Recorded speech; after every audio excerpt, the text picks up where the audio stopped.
క్షమించండి, అనుకున్న సమయం కాకుండా ఎక్కువనే అయిపోయింది. సో ఒక చిన్న ప్రేయర్ కృష్ణ చేస్తాను, స్టార్టింగ్ ప్రేయర్. తర్వాత మనం సెషన్లోకి వెళ్ళిపోవాలి. ప్రభు సాయం కొరకు అన్న ప్రార్థన చేస్తాను.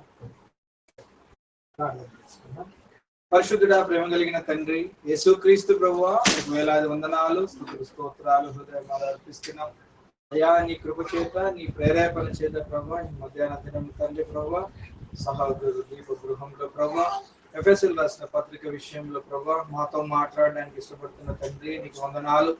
చివరి దినాలలో ఉన్నాం, అంత దినంలో ఉన్నాం ప్రభా. నీ స్వరక్తం ఇచ్చి కొనబడిన సంఘంతో మీరు మాట్లాడాలని, బలపరచాలని ఇచ్చిన ప్రేరేపణ బట్టి వందనాలు. మేమందరం ప్రభా యోగ్యంగా ప్రభా నీ పాదసన్నిధిలో కూర్చొని నీ వాక్యం ధ్యానిస్తుండగా మాతో మాట్లాడి మమ్మల్ని బలపరచమని వాడుకుంటున్న నీ దాసుని శిలువచాటును మరుగుపరుచుకున్నాం. ఘనత, మహిమ, కృతజ్ఞతాస్తుతులు నీకే చెల్లిస్తాం. యేసుక్రీస్తు ప్రభు నామమును స్తుతించి ప్రార్థించి అడిగి పెడుతున్నాము తండ్రి, ఆమేన్. థ్యాంక్ యూ అన్న. నేను జియో మీట్ పెట్టేశాను. ఇప్పటివరకు ఎవరైతే జాయిన్ అవ్వలేము, ఎవరు జాయిన్ అవ్వాలి, రికార్డింగ్ కూడా పెట్టేస్తాను.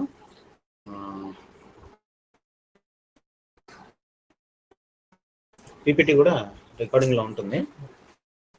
అందరికీ ప్రభునామ వందనాలు. సో గత లాస్ట్ మంత్ కాక ఏప్రిల్లో దయచేసి ఒక చిన్న రిక్వెస్ట్ ఏంటంటే ఫోన్ సైలెంట్లో పెట్టుకోండి. మధ్యలో డిస్టర్బ్ నేను డైవర్ట్ అయిపోతాను. గణేష్ దయచేసి మీ ఫోన్స్ కొద్దిగా సైలెన్స్లో పెట్టుకోండి. అట్లానే ఓకే. ఏప్రిల్ మంత్లో నేను బెంగళూరుని విజిట్ చేశాను, బెంగళూరుకి వెళ్ళాను. సో ఎడ్వర్డ్ అన్న వాళ్ళ ఇంటికి వెళ్ళాను. సో ఎడ్వర్డ్ విలియమ్స్ అన్న ఐడియా ఉన్నారు కదా, ఎడ్వర్డ్ విలియమ్స్ అన్న. సో అన్న వాళ్ళ ఇంటికి వెళ్ళినప్పుడు అన్న పెట్టిన సంస్థ ఏంటంటే తిరనస్ అని చెప్పి ఒక మినిస్ట్రీ స్టార్ట్ చేశాడు, యవనస్తుల సేవకుల పరిచర్య అనమాట. సో అందులో ప్రాముఖ్యంగా అప్పుడప్పుడు కొన్ని బైబిల్ స్టడీ స్టేషన్స్ తీసుకుంటారు. సో ఈ ఇయర్లో అట్లా ఏప్రిల్లో పెట్టినప్పుడు కొంతమందిని పిలిచినప్పుడు నాకు ఆహ్వానం, ఇన్విటేషన్ వచ్చింది. అట్లా బెంగళూరుకి అన్న వాళ్ళ ఇంటికి వెళ్ళినప్పుడు అక్కడ ఎపిస్టిల్ ఆన్ ఎఫెసస్ అని చెప్పి స్టార్ట్ చేశారు. అందులో ప్రాముఖ్యంగా 4th చాప్టర్ 1 to 16 మాత్రమే. సో దాని ఒక్కదాన్నే 3 days కంప్లీట్గా చెప్పి అక్కడ ప్రామిస్ తీసుకున్నారు అన్న. ఎవరైతే ట్రైనింగ్కి వచ్చారో వాళ్ళందరితో ఏంటంటే, నేను మీకు ఏదైతే నేర్పించానో మీరు వెళ్ళి మీ చర్చెస్లో బోధించండి, మీ చర్చెస్లో బోధించండి, మీ మినిస్ట్రీస్లో బోధించండి, ఎక్కడెక్కడ ఉన్నారో అందరికీ ఈ విషయాన్ని మీరు తెలియజేయండి.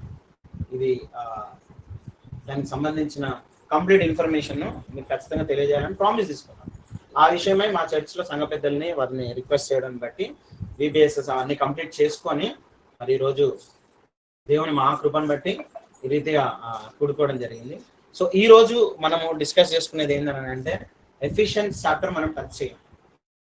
ఏ ఎఫిషియన్స్ బైబిల్ కానీ ఎఫిషియన్స్ చాప్టర్ టచ్ చేయండి. ఎందుకంటే ఈరోజు ఫస్ట్ డే అసలు ఎఫిషియన్స్ చాప్టర్ యొక్క ఇంట్రొడక్షన్కి వెళ్ళాలని అనుకుంటున్నాం అనమాట. సో ఇంట్రొడక్షనే చాలా పెద్ద క్లాస్ అనమాట. మనకి బైబిల్లో సువార్తలు ఉన్నాయి, పత్రికలు ఉన్నాయి, రెవల్యూషన్ చాప్టర్ ఉంది.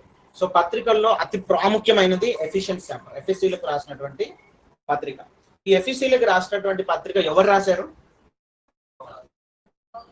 అపోస్తలుడైన పౌలు రాశారు. అయితే ఈయన ఎఫిషియన్ సంఘానికి రాసినప్పుడు ఎఫిషియన్ సంఘం ఏ పట్టణంలో ఉంది? ఎఫెసీల పట్టణంలో ఉంది. కానీ ఇప్పుడు ఈయన రాసిన లెటర్లో రాసిన ప్రతి వచనాలు కూడా దేనికి రిలేటెడ్ అయి ఉంటాయి? ఇది ఆ పట్టణానికి, ఆ ఊరికి సంబంధించిన వాటి అన్నిటికీ రిలేటెడ్ అయి ఉంటాయి. సో ఈ ఎఫెసీలకు రాసిన పత్రికని మనం పూర్తిగా అర్థం చేసుకోవాలి, అధ్యయనం చేయాలి, ధ్యానం చేయాలి అని అంటే ఆ పట్టణం యొక్క బ్యాక్గ్రౌండ్ మనకు తెలిసి ఉండాలి. అసలు ఆ పట్టణం ఏంటిది, అది ఎక్కడుంది, ఎవరి పరిపాలన ఉంది, అసలు అక్కడ ప్రజలు ఎలా ఉన్నారు, ఏంటిది అనే విషయాల్ని ఈ రోజు మనం తెలుసుకుంటాం. నెక్స్ట్ వీక్ కూడా ఇదే సెషన్ ఇక్కడే ఉంటుంది. చాప్టర్ 1 మనం స్టార్ట్ చేస్తాం ఎఫిషియన్స్. సో ఇంట్రొడక్షన్ మీకు ఎక్కడ బోర్ కొట్టదు, చాలా ఇంట్రెస్టింగ్గా ఉంటుంది. సత్యాలు ఉంటాయి, అంటే ట్రూత్, నిజం ఏదన్నది ఉంటుంది. సో అన్న తీసుకున్న టాపిక్ ఏంటంటే ఎడ్వర్డ్ అన్న, క్రీస్తు నందు ఒక శరీరము అనేక సభ్యుల యొక్క సంఘము. అంటే క్రీస్తు సంఘము ఒక క్రీస్తు సంఘం అని అంటే ఒక మ్యాన్ శరీరం లాగా ఇక్కడ ఇది ఒక చర్చ్ కాదు, సార్వత్రిక సంఘం, మల్టిపుల్ చర్చెస్ ఇందులో ఉన్నట్టుగా 4 చాప్టర్ 1 to 16 ఆధారం చేసుకొని అన్న ఆ టైటిల్ ద్వారా ఇచ్చాడు అనమాట. సో ఎఫిషియన్స్ చాప్టర్ లోనే ఇది చాలా ప్రాముఖ్యమైనటువంటి 4th చాప్టర్ చాలా ప్రాముఖ్యమైనది. సో ఎనీవేస్ మనం అందులోకి వెళ్ళడం లేము. బట్ దానికన్నా ముందు ఈ ఎఫిషియన్స్ పట్టణం టౌన్ ఎక్కడైతే ఉంటుందో అది ఎవరి ఆధీనంలో ఉంది అని అంటే గ్రీక్ సివిలైజేషన్. ఇప్పుడు ఈ మ్యాప్ లో మనం చూసుకున్నట్లయితే the empire of Alexander, Greek సామ్రాజ్యాన్ని స్థాపించింది ఫిలిప్. ఎవరికైనా టీవీ కనపడకపోతే ఇటు తిరగండి, ఇటు సైడ్ తిరగండి, లెవెల్ సెంటర్ లా వచ్చినా పర్వాలేదు. సో అంత సెషన్ అంతా పీపీటీలోనే ఉంటాయి కాబట్టి టీవీ సైడ్ ఇన్కేస్ ఇది బంద్ చేయమంటే కూడా బంద్ చేస్తాం. ఓకే, సో దాన్ని స్థాపించింది ఫిలిప్, గ్రీక్ సామ్రాజ్యాన్ని. ఇది వచ్చేసి 334 BC to 323 BC, అంటే బిఫోర్ క్రైస్ట్. యేసు ప్రభు రాక మునుపు అలెగ్జాండర్ పరిపాలన, దాని తర్వాత ఫిలిప్ కొడుకు అలెగ్జాండర్ ది గ్రేట్, మనకు తెలిసే చరిత్రలో. సో అలెగ్జాండర్ వచ్చిన తర్వాత ఇంకెక్కువగా రాజ్యం అనేది విస్తరిస్తుంది. ఎంతవరకు విస్తరించింది అని అంటే ఈజిప్ట్ నుండి ఇది గ్రీస్, ఇక్కడ ఇది గ్రీస్, ఈజిప్ట్, గ్రీస్ నుండి అలా వెళ్ళిపోయింది ఆయన సామ్రాజ్యం. ఎక్కడ వరకు అంటే లాస్ట్ లో మీకు కనిపిస్తుందా ఏ దేశం ఉంది లాస్ట్ లో? ఇండియా. ఇది ఇండియా మన దేశం. సో 323 BC ఆ టైంలో ఇండియాలో ఇక్కడ వరకు వచ్చింది. బట్ అప్పటికి రోమా సామ్రాజ్యం పూర్తిగా ఆక్యుపై చేసుకునే టైంకి గ్రీక్ సివిలైజేషన్ అయితే ఉంది. బట్ రోమా సామ్రాజ్యం వచ్చినప్పుడు గ్రీక్ సివిలైజేషన్ పడిపోయింది. ఎప్పటికీ కంప్లీట్ గా డెమాలిష్ అయిపోయింది అంటే 146 BC. 146 ఒక 100 సంవత్సరాలు, యేసు ప్రభు రాక ముందుకు ఒక 100 సంవత్సరాలు ముందు ఇది ఎంత విస్తరించిందంటే ఇక్కడ గుజరాత్ ఉంది కదా మనకి, గుజరాత్, అహ్మదాబాద్, ఢిల్లీ, మధ్యప్రదేశ్ మొత్తం గ్రీక్ రాజ్యం మన దేశం ఇది. సో మీరు క్లియర్ గా అబ్జర్వ్ చేయండి, నేను కర్సర్ తో చూపిస్తాను. ఇది ఇండస్ రివర్, ఇది సింధు నది అంటారు, రైట్? ఇక్కడ ఏమని రాస్తుంది, ఇక్కడ భారతదేశంలో హిందూ దేశం అని ఒక పదం ఉంది అని మనం బైబిల్లో ఉంది అని అంటాం కదా, అది ఈ దేశం, అది ఇండియా అనుకుంటారు అందరు. అది ఇక్కడ హిందూ దేశం, ఇది హిందూ దేశం. ఇందులో ఉండే వాళ్ళు ఎవరు తెలిసిన, ఇది వీళ్ళు ఉన్నారు, ARIA, ఎవరు? ఆరియన్స్. అదే ఇప్పుడు ప్రస్తుతం ఇరాన్ అయింది. చాలా మందికి హిస్టరీ తెలియదు. ప్రవీణ్ పగడాలన్న చాలా విషయాల్లో ఇది చెప్పాడు. అంటే బాబు, హిందూస్ ఇండియా కాదు, they came from Indus river నుండి వచ్చారు, ఇక్కడ నుండి వచ్చారు. వీళ్ళు ఇరాన్ ఆరియన్స్ అంటారు. వీళ్ళు ఆరియన్స్ ఇక్కడ నుండి ఇక్కడికి వచ్చారు. ఎప్పుడు అని అంటే ఇండస్ వ్యాలీ సివిలైజేషన్ 3000 BC, 3000 సంవత్సరాల్లో ఇండస్ వ్యాలీ సివిలైజేషన్ వాళ్ళు పరిపాలించారు మన భారతదేశం. వాళ్ళ యొక్క మేధాశక్తి, వాళ్ళకున్న ఆర్కియాలజిస్ట్ తెలివితేటలు, వాళ్ళకున్న ఆర్కిటెక్చరల్ థింగ్స్, వాళ్ళ ఉన్న సైంటిఫికల్ థాట్స్ ఎక్సలెంట్ అవి. ఎందుకంటే 3000 సంవత్సరాలు ఒక రాజ్యము, అది కూడా యుద్ధం లేకుండా ప్రశాంతంగా పరిపాలించిన రాజ్యం భూమి మీద ఏదైనా ఉంది అని అంటే అది ఒక ఇండస్ వ్యాలీ సివిలైజేషన్. అది ఎగ్జాక్ట్లీ పాకిస్తాన్, ఆఫ్ఘనిస్తాన్, ఇక్కడ ఉన్న ఇరాన్, ఇండియా, నార్త్ ఇండియా వరకు మొత్తం పాకించిందే. అంతా పాకింది మొత్తం ఇండస్ వ్యాలీ సివిలైజేషన్. దాంట్లో ఎటువంటి వాళ్ళు వచ్చారంటే గొప్ప గొప్ప వ్యక్తులు, ఆర్కియాలజిస్టులు, వీళ్ళందరూ వచ్చారు. దాని తర్వాత గ్రీక్ సివిలైజేషన్ వచ్చింది. గ్రీక్ సివిలైజేషన్ నడుస్తున్నప్పుడు ఇండియాలో నడిచిన సివిలైజేషన్ సోషల్ టెక్స్ట్ బుక్ లో చూడండి, వేదిక్ ఏజ్ పీరియడ్ అంటారు. మనకి వేదిక్ ఏజ్ పీరియడ్ అంటారు. నేను కొద్దిగా ఇండియా టచ్ చేస్తున్నాను ఎఫిషియన్సీకి ముందు కొద్దిగా, ఎందుకంటే చాలా మంది మనం ఆ దేశంలో ఉంటున్నాం, ఇతరులకు స్వార్థ చెప్పే విషయంలో ఫస్ట్ మనకి హిస్టరీ తెలియాలి. మనం ఇతరులకు ఎవరికైనా చెప్పాలన్నా కూడా మనకి హిస్టరీ తెలియాలి. అందుకని సో ఇండస్ వ్యాలీ సివిలైజేషన్ తర్వాత వేదిక్ ఏజ్ పీరియడ్ నడుస్తున్న టైంలో గ్రీక్ కూడా వచ్చింది. సో వేదిక్ ఏజ్ పీరియడ్ లోనే మనకు వేదాస్ వచ్చాయి. 4 చతుర్వేదాలు మనకు అప్పుడే వచ్చాయి. ఆ చతుర్వేదాలని తీసుకొచ్చిన వాళ్ళు ఆరియన్స్ తీసుకొచ్చారు. ఆ వేదిక్ ఏజ్ పీరియడ్ లో గ్రీక్ సివిలైజేషన్ కి సంబంధించిన సాంప్రదాయాన్ని వీళ్ళు కూడా అడాప్ట్ చేస్తున్నారు. ఎవరు? Vedic age period. అయితే అందులో నుండి గ్రీక్ సంబంధించిన దాంట్లో నుండి చాలా మంది సైంటిస్టులు ఉన్నారు. సోక్రటిస్ గ్రీక్ వ్యక్తి. ఇంకో ఒక ఆయన ప్లాటోనా, ప్లాటో అనే ఒక వ్యక్తి. వీళ్ళ యొక్క భాష వచ్చేసి Koine Greek, original Koine Greek అని అంటారు. Okay, Koine Greek. ఈ కోయినీ గ్రీక్ అనేది మన కొత్త నిబంధన రాసిన లాంగ్వేజ్ కోయినీ గ్రీక్. కొత్త నిబంధనలో మొత్తం మత్తయి సువార్త నుండి ప్రకటన గ్రంథం వరకు రాసిన లాంగ్వేజ్ గ్రీక్ లాంగ్వేజ్, కోయినీ గ్రీక్ అని అంటారు. సో ఎందుకంటే అపోస్తులైన పౌలుకి గ్రీక్ తెలుసు, మత్తయి, మార్కులు వీళ్ళెవరెవరైతే ఏమేమి లెటర్స్ రాశారో, ఏమేమి పత్రికలు రాశారో, బుక్స్ రాశారో అందరు కూడా ఇక్కడ సువార్త పరిచర్య చేసిన వాళ్ళే.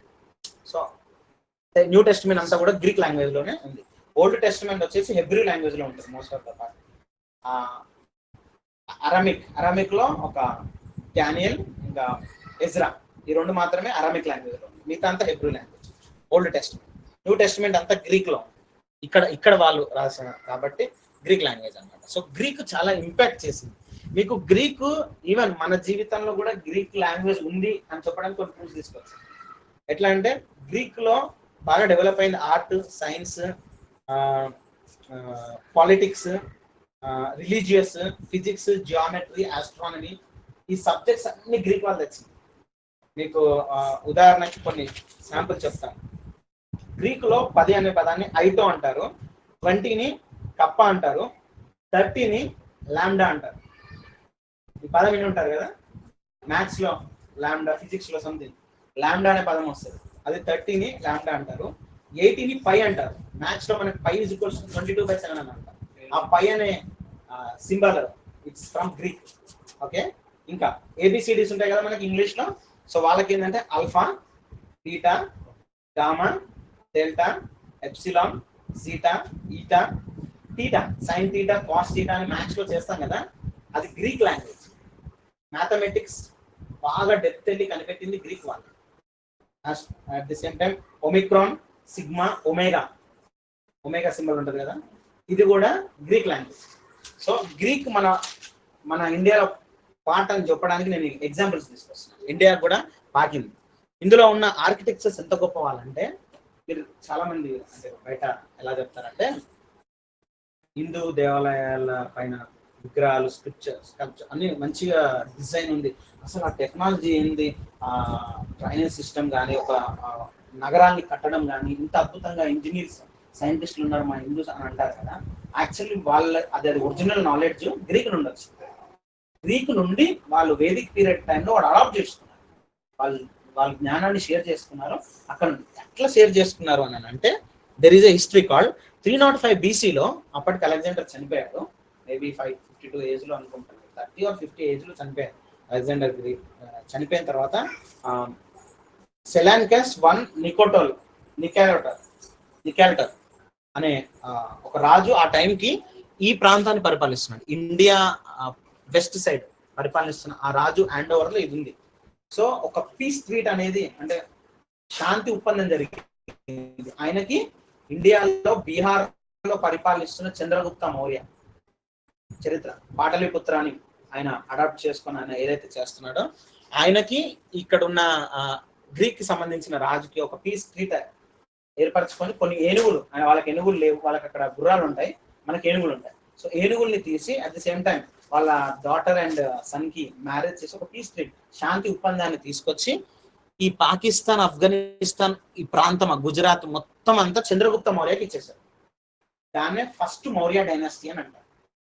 మౌర్య డైనాసిటీ సోషల్లో మనకి ఉంటుంది. మౌర్య డైనాసిటీ స్టార్ట్ చేసింది ఈయన.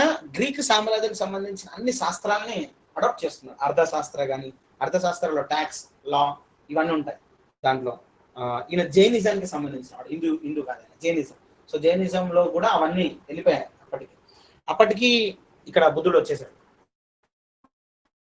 300 టైమ్ కాబట్టి బుద్ధుడు వచ్చేసాడు. బుద్ధిజం స్టార్ట్ అయిపోయింది. చాలా మంది హిందూస్ బుద్ధిజంలో కన్వర్ట్ అయిపోవడము, అది హిందూ వాళ్ళకి నచ్చకపోవడం బట్టి వాళ్ళని ఎలా కొట్టేస్తే వాళ్ళు చైనా సైడ్ షిఫ్ట్ అయిపోయారు. అందరినీ కన్వర్ట్ చేస్తున్నారు అది అని చెప్పినారు. సో తర్వాత మౌర్య డైనాసిటీ 1, 2, శాతవాహన డైనాసిటీ, ఇట్లా చాలా ఇండియాలో వచ్చాయి.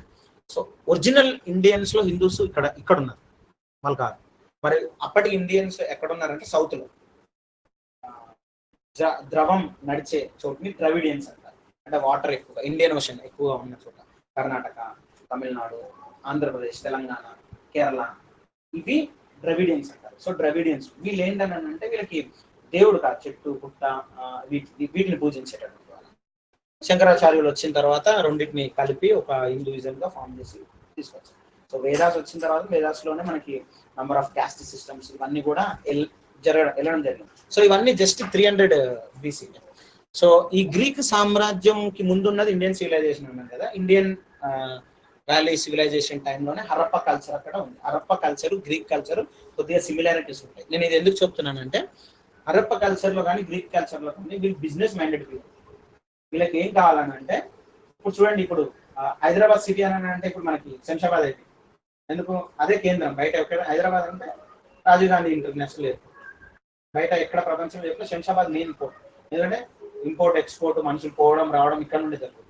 అలా అప్పట్లో ఎయిర్పోర్ట్లు లేవు. ఏంటిది ఇంపోర్ట్ ఎక్స్పోర్ట్ అనే దేని ద్వారా వెళ్తాయి? ఓషన్స్ ద్వారా వెళ్తాయి. అంటే ఎక్కడ నదీ ప్రాంతం ఎక్కడైతే సముద్ర ప్రాంతం ఉందో దాన్ని క్యాపిటల్ సిటీగా చేసుకొని పరిపాలించేవాళ్ళు హరప్ప కల్చర్ వాళ్ళు కానీ గ్రీక్ కానీ ఎవరైనా సరే కామన్ అది. సో హరప్ప కల్చర్ వాళ్ళు ఏంటంటే వాళ్ళకున్న మేధాశక్తి ఎలాంటిదంటే వాళ్ళు ఒక నగరాన్ని నిర్మించుకుంటారు. ఎంత అద్భుతమైన నగరాన్ని అంటే అద్భుతమైన విత్ డ్రైనేజ్ సిస్టమ్ అవి అన్ని రెయిన్ వాటర్ ని కూడా తీసుకొని పెట్టుకునేలాగా అన్ని వాళ్ళ దగ్గర అంత నాలెడ్జ్ ఉందన్నమాట. మంచి మంచి సైంటిస్టులు హరప్ప కల్చర్ వాళ్ళు. ఇట్లా ఇటు సైడ్ గుజరాత్ సైడ్ ఇటువైపు ఇక్కడ వరకే ఉన్నారు కాబట్టి ఇటువైపే వాళ్ళు కొన్ని నగరాలని నిర్మించుకున్నారు. అందులో ఒక నగరము అంత ముందుకు దానికి వేరే పేరు ఉంది, ఆ పేరు నాకు దొరకలే, ధోలావారా సంథింగ్ ఏదో. ధోలావేరా ఏంటిది అది హరప్ప కల్చర్ మోహన్జో కల్చర్ ఉన్న టైంలో వాళ్ళు ధోలావారా ఎట్లా కన్స్ట్రక్ట్ చేసుకున్నారో అలా ఇక్కడ ఒక సిటీని కన్స్ట్రక్ట్ చేసుకున్నారు. ఆ కన్స్ట్రక్ట్ చేసుకున్న సిటీ కొన్ని సంవత్సరాలకి సముద్రంలో మునిగిపోయింది గుజరాత్. దాని మీద ఒక టెంపుల్ కట్టి దానికి ద్వారకా అని పేరు పెట్టారు. తవ్వకాలు జరిగిన తర్వాత అక్కడ ఉన్న దాన్ని అది ద్వారకం చేసేసి దాన్ని కృష్ణుడని పొలిటిక్స్ వాళ్ళందరూ మార్చేస్తూ వచ్చారు. కానీ అందులో బుద్ధుడికి సంబంధించిన విగ్రహాలు కూడా దొరికాయి. సో అది బయటికి రాలేదు. నేను ఈ చెప్పిన ఇన్ఫర్మేషన్ ఏఎస్ఐలో ఉంది, ఆర్కియాలజిస్టిక్ సర్వే ఆఫ్ ఇండియాలో ఉంది ఈ ఇన్ఫర్మేషన్. ఓకే, సో ఎందుకు చెప్తున్నాను అంటే హరప్ప కల్చర్ని సేమ్ గ్రీక్ కూడా చేస్తారు. గ్రీక్ వాళ్ళు కూడా సముద్ర తీరాలను ఎంచుకుంటారు, దాన్ని క్యాపిటల్ సిటీగా పెట్టుకొని వారి వ్యాపారాన్ని జరిగిస్తూ ఉంటారు. సో ఇప్పుడు ఈ గ్రీక్ సామ్రాజ్యం ఇక్కడ నుండి మొత్తం విస్తరించింది. ఎక్కడి వరకు అని అంటే ఇదిగోండి, ఇది ఇక్కడ పైన ఇటలీ ఉంది కదా, ఇది రోమ్ వచ్చేసింది. నేను ఇప్పుడు చెప్తున్న చరిత్ర అలెగ్జాండర్ టైంలో, అంటే ఆ టైంలో గ్రీక్ ఇక్కడ ఈ బ్లాక్ వెళ్తుంది కదా, ఇదంతా కూడా గ్రీక్ హ్యాండ్ ఓవర్ లో ఉంది. ఇక్కడ కనిపిస్తుంది కదా, ఇది ఎఫెసస్, ఇది ఎఫెసస్ పట్టణం, ఇది ఏథెన్స్, ఇది గ్రీస్. సో అలెగ్జాండర్ కి ఈ రెండు పట్టణాల మీద కనబడింది. తనవే ఈ రెండు పట్టణాలు, ఏథెన్స్, ఎఫెసస్. అద్భుతమైన పట్టణాలు, మంచి సివిలైజేషన్ నడుస్తుంది. రిలీజియన్స్ గురించి ఆయన రాజులు పట్టించుకోరు, కాకపోతే మంచి మనీ, రిచ్ స్టేట్స్, టౌన్స్ అనమాట ఈ రెండు. సో ఈ రెండుటి విషయంలో ఏది సెలెక్ట్ చేసుకోవాలో అర్థం కాలేదు. అర్థం కాక చాలా మందిని అడిగి చిట్లేసి అవేసి ఇవేసి మొత్తానికి ఈ రెండిట్లలో ఒక పట్టణాన్ని క్యాపిటల్ లాగా ఏర్పరచు. క్యాపిటల్ అని చెప్పలేము, క్యాపిటల్ లాగా. మీరు ఏమనుకుంటున్నారు? ఆ రెండిట్లలో ఏది చేసింది అనుకుంటున్నారు? మన తమ్ముడు ముందే ఉన్నారు. సో ఎఫెసస్ కాదు, ఏథెన్స్. ఏథెన్స్ ని వాళ్ళు కేంద్రంగా తీసుకున్నారు బిజినెస్ పరంగా, ఇది అలెగ్జాండర్. కానీ ఎఫెసస్ కూడా ఏం తక్కువ లేదు దాన్ని. ఆయన రెండింటిని ఆప్షన్ పెట్టాడనంటే అది ఎంత ఉందో ఇది కూడా అంతే అన్నారు. ఏథెన్స్ లా విగ్రహారాధన ఎక్కువ, నంబర్ ఆఫ్ గాడ్స్. మనకి అపోస్తలుడైన పౌలు ఏథెన్స్ పట్టణానికి వెళ్ళినప్పుడు నేను తెలియబడని దేవుడు అని ఒకటి ఉంది అని అక్కడ చెప్తారు కదా, సో అది అక్కడే అనమాట. సో అక్కడ చాలా విగ్రహాలు ఉంటాయి, చాలా దేవుళ్ళు ఉంటారు అనమాట. ఎఫెసియన్స్ లో మాత్రం అక్కడ కూడా చాలా మంది దేవతలు ఉంటారు, కానీ ఒక దేవుడు చాలా ఫేమస్.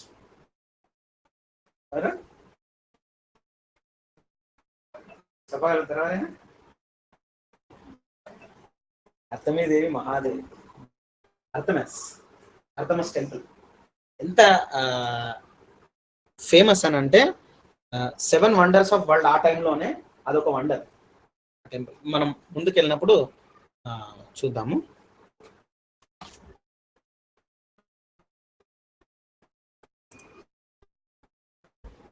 సో ఎఫెసస్ పట్టణము ఎంత గొప్ప పట్టణం అనేది మనము తెలుసుకునే ముందు ప్రస్తుతం ఎఫెసస్ లేదు భూమి మీద.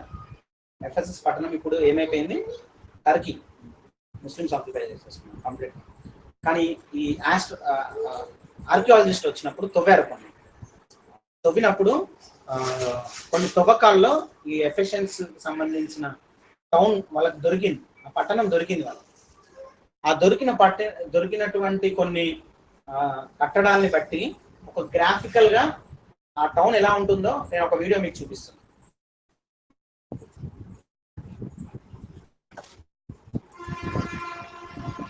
ఇది ఎఫెసస్ ఆ కాలంలో ఉన్నప్పుడు ఇలా కన్స్ట్రక్ట్ అయి ఉంది. ఇది వాళ్ళ నదీ తీరము, ఐ మీన్ ఓషన్ సైడ్ సముద్ర తీరము. ఓడరేవుల బిజినెస్ ఎక్కువ ఇక్కడ, ఓడరేవులు ఎక్కువగా ఉంటాయి. ఇంత అద్భుతంగా వాళ్ళు కట్టుకున్నారు. ఇది ఉన్న ఆధారాలని సేకరించి ఈ యానిమేటెడ్ వీడియో చేశారు. చుట్టూ ప్రాకారాలు వీళ్ళకి.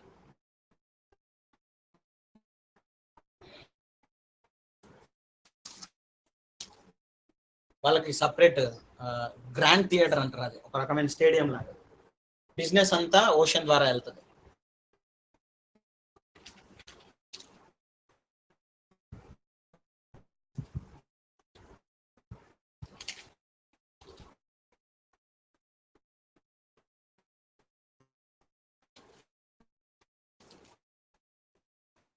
ఆ స్ట్రీటే చాలా పెద్దగా ఉంటుందంట. ఆ స్ట్రీట్ ఇది అండర్ రోమ్ లో ఉన్నది, బట్ దీన్ని కన్స్ట్రక్ట్ చేసింది, ఇక్కడ ఇంజనీరింగ్ నాలెడ్జ్ అంతా ఇచ్చిందంతా గ్రీకే. రోమియోలో ఏం నాలెడ్జ్ షేర్ చేయలే, అంత గ్రీక్ నాలెడ్జ్ ఇదంతా. ఇంత పెద్ద స్టేడియం కట్టారు చూడండి, ఇంత అద్భుతంగా కట్టారు. ఇది యేసుక్రీస్తు రాకముందుకు 500 సంవత్సరాల క్రితం దాని కన్స్ట్రక్షన్ మీకు చూపిస్తుంది.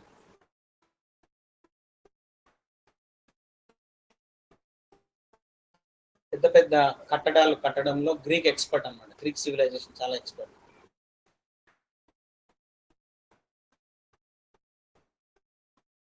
ఇది సెల్సస్ లైబ్రరీ. వాళ్ళకి లైబ్రరీ ఉందంటే అంటే ఆలోచన, నాలెడ్జ్ షేరింగ్ ఎక్కడ నుండి వస్తుంది, ఇక్కడ నుండి. ఇది అలెగ్జాండర్ కట్టించాడు.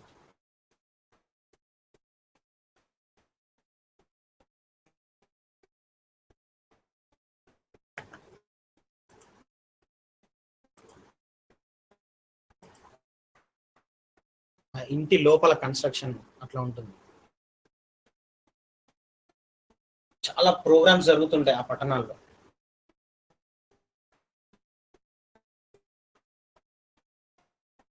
ఇది వెరీ వెరీ ఇంపార్టెంట్ వీడియో, ఇది గుర్తుపెట్టుకోండి. ఇది 7th wonder of the world ఆ కాలంలో. It's a temple of arithmetic. ఎన్ని పిల్లర్స్ ఉన్నాయి చూడండి దానికి, నెంబర్ ఆఫ్ పిల్లర్స్ ఉంటాయి దానికి. ఎంత ఫుల్ సెక్యూరిటీ. ఇదంతా మొత్తం సెంటర్ లోపల ఆ దేవత విగ్రహం.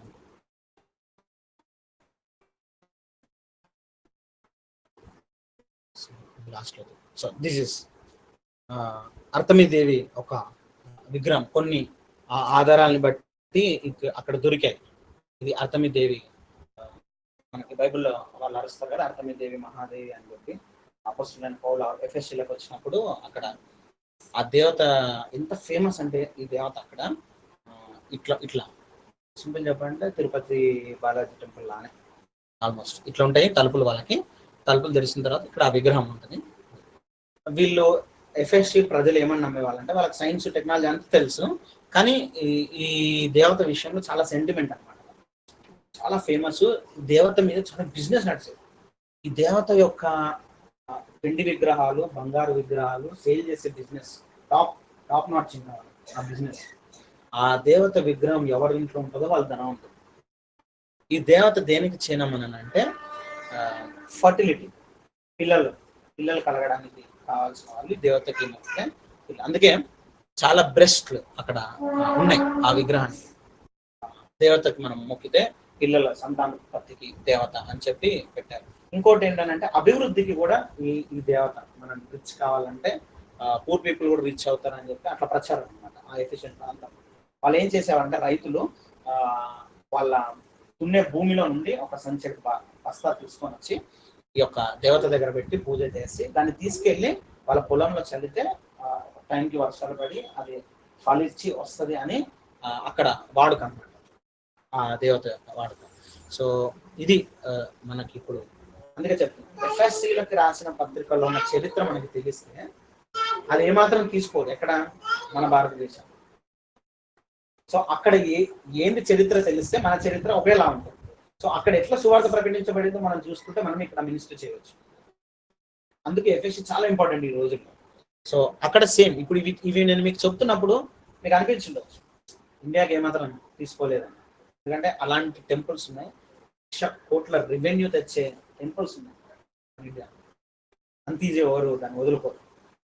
ఇది కూడా ఆల్మోస్ట్ అలాంటిది, one of the wonder in the world అని అంటున్నానంటే ఇప్పుడు ఇండియాలో ఉన్న దానికన్నా ఫేమస్ అప్పట్లోనే. దాని చరిత్ర ఏమైందో మీరు చూడండి. ఇది ఆ దేవాలయం. ఈ ఫ్రంట్ పిల్లర్స్ ఉన్నాయి కదా, అవి బంగారు పూత, బంగారుతో చేస్తుంది కంప్లీట్. ఇప్పుడు కూలిపోయింది, ఒకటే మిగిలింది.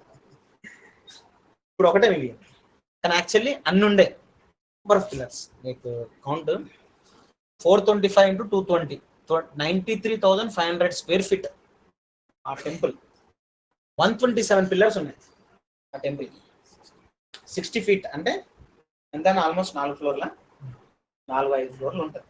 ఒక్క పిల్లర్ 4-5 ఫ్లోర్లు ఉన్నదని అంటే మనిషి ఇక్కడ గింత ఉంటాడు, చిన్న ఉంటాడు మనిషి, అంత హైట్ అది. జస్ట్ ఇమాజిన్, అర్తమీ దేవి ఒక ఆలయము అంత పెద్దగా ఉంటుంది అనమాట. ఆ పిల్లర్లు ఈ ఫ్రంట్ లో ఉన్నాయి యాక్చువల్లీ బంగారంతో ఉంటాయి. హిస్టరీలో చెప్పింది ఇవన్నీ బంగారు కోటెడ్, ఇదంతా సైడ్వి, లోపలే నార్మల్. అట్లా దీన్ని రీబిల్డ్ అంటే చిన్నగా ఉన్న దాన్ని పెద్దగా చేసి కన్స్ట్రక్ట్ చేయించేలాగా చేసింది అలెగ్జాండర్ ది గ్రేట్. అలెగ్జాండర్ దీన్ని రీబిల్డ్ చేయించాడు, చిన్నగా ఉన్నదాన్ని పెద్దగా చేసి. ఎందుకంటే దీని వల్ల చాలా బిజినెస్ వచ్చేది, ఎఫ్ఎస్సీ పట్టణానికి చాలా బిజినెస్ నడిచేది. అందరికి సెంటిమెంట్ ఆ దేవత. అటువంటి ప్రాంతం ఈ యొక్క ఎఫ్ఎస్సీ ప్రాంతం.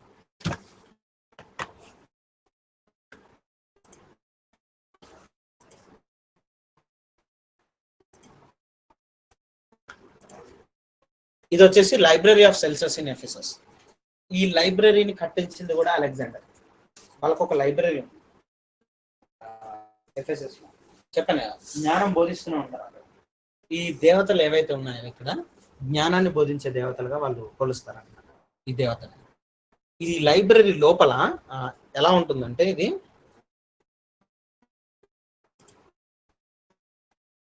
Play video.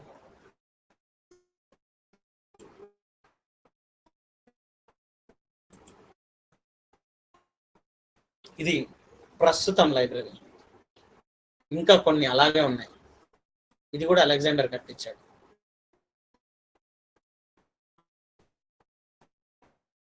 అప్పట్లో పుస్తకాలకు చాలా వాల్యూ ఉంది, కాస్ట్లెస్ట్ ఏదైనా ఉందంటే పుస్తకాలు.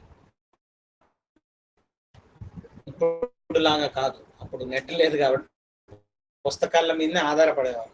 పుస్తకాల్లో ఏం రాశారో దాన్నే ఆధారం చేసుకొని కన్స్ట్రక్ట్ చేయడము, కొత్త రీబిల్డ్ చేయడం, ఇవన్నీ చేసేవారు. సో వెనకాలంతా కొండ, అదంతా గడ్డి, చెట్లు మొలిచేసాయి, అంత పురాతనం అయిపోయింది. బైబుల్లో ఉన్న ఏది కూడా అబద్ధం కాదు, ప్రతిదీ ఉంది సెల్సస్ అని చెప్పి.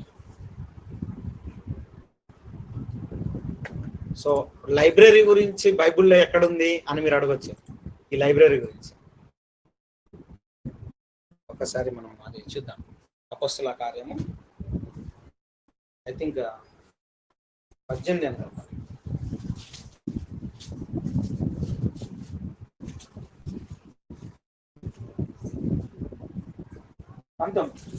19 అధ్యాయం 18 నుండి ఎవరన్నా చదవండి. 19-18. విశ్వసించిన వారు అనేకులు వచ్చి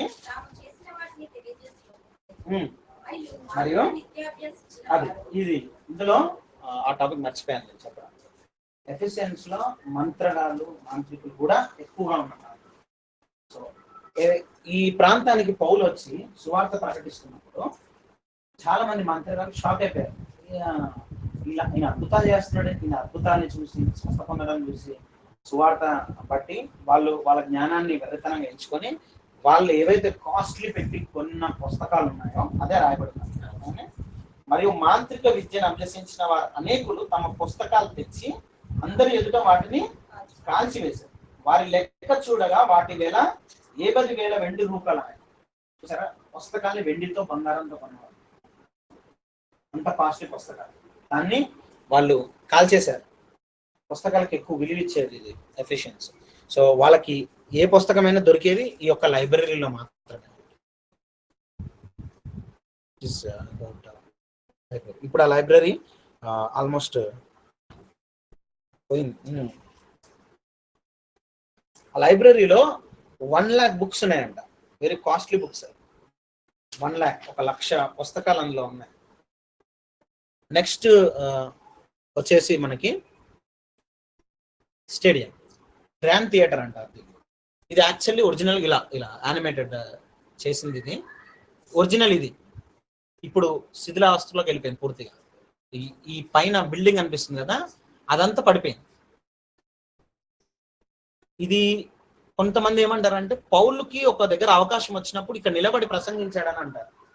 ఇందులో 25,000 మంది ప్రజలు పడతారు ఒకటేసారి. 25,000 మంది ప్రజలు.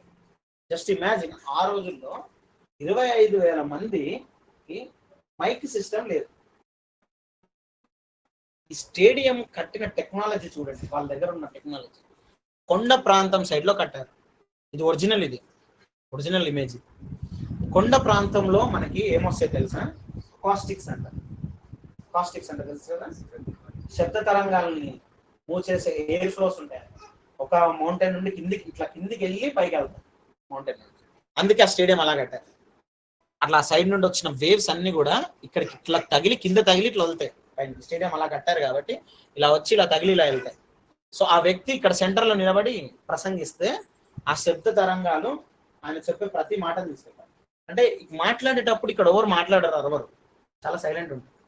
అందుకే మీరు ప్రభు కూడా కొండ మీద ప్రసంగం చేసినప్పుడు, కొండ మీదకి వెళ్ళి ప్రసంగం చేసినప్పుడు శబ్ద తరంగాలు అలా కిందికి వెళ్తాయి కాబట్టి ఆయన అక్కడికి ఎక్కువ ప్రసంగం చేస్తారు, ఈజీగా ఉండడం.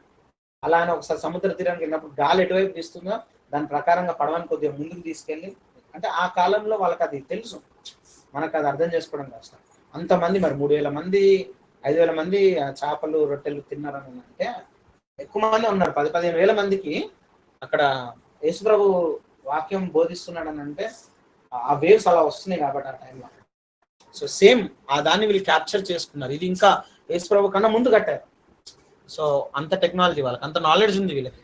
ఎఫిషియన్స్ వాళ్ళు ఏం పిచ్చోళ్ళు కాదు యేసుప్రభు నమ్మడానికి. యేసుప్రభు నమ్ముకున్నారని అంటే వాళ్ళు తెలివైన వాళ్ళే అని అర్థం.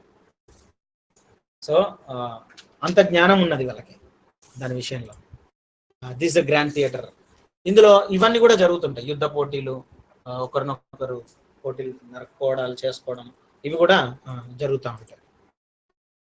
సో జస్ట్ ఇందులో ఒక చిన్న bit.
So this is how it looks. ఇప్పుడు ప్రస్తుతం ఆ స్టేడియం ఇలా ఉంది. ఇక్కడ ఇంతవరకు హైట్లో బిల్డింగ్ ఉండేది, అది మొత్తం పడిపోయింది. ఇప్పుడు ఇది మాత్రమే మిగిలింది. ఇక్కడ మనుషులు కనబడుతున్నారా ఎంత చిన్న ఉన్నారో? ఇది అన్నమాట, ఇంత హైట్లో అది నిర్మించడం జరిగింది. టర్కీ, ఇదంతా ఇప్పుడు టర్కీ కిందకి వెళ్ళిపోయింది.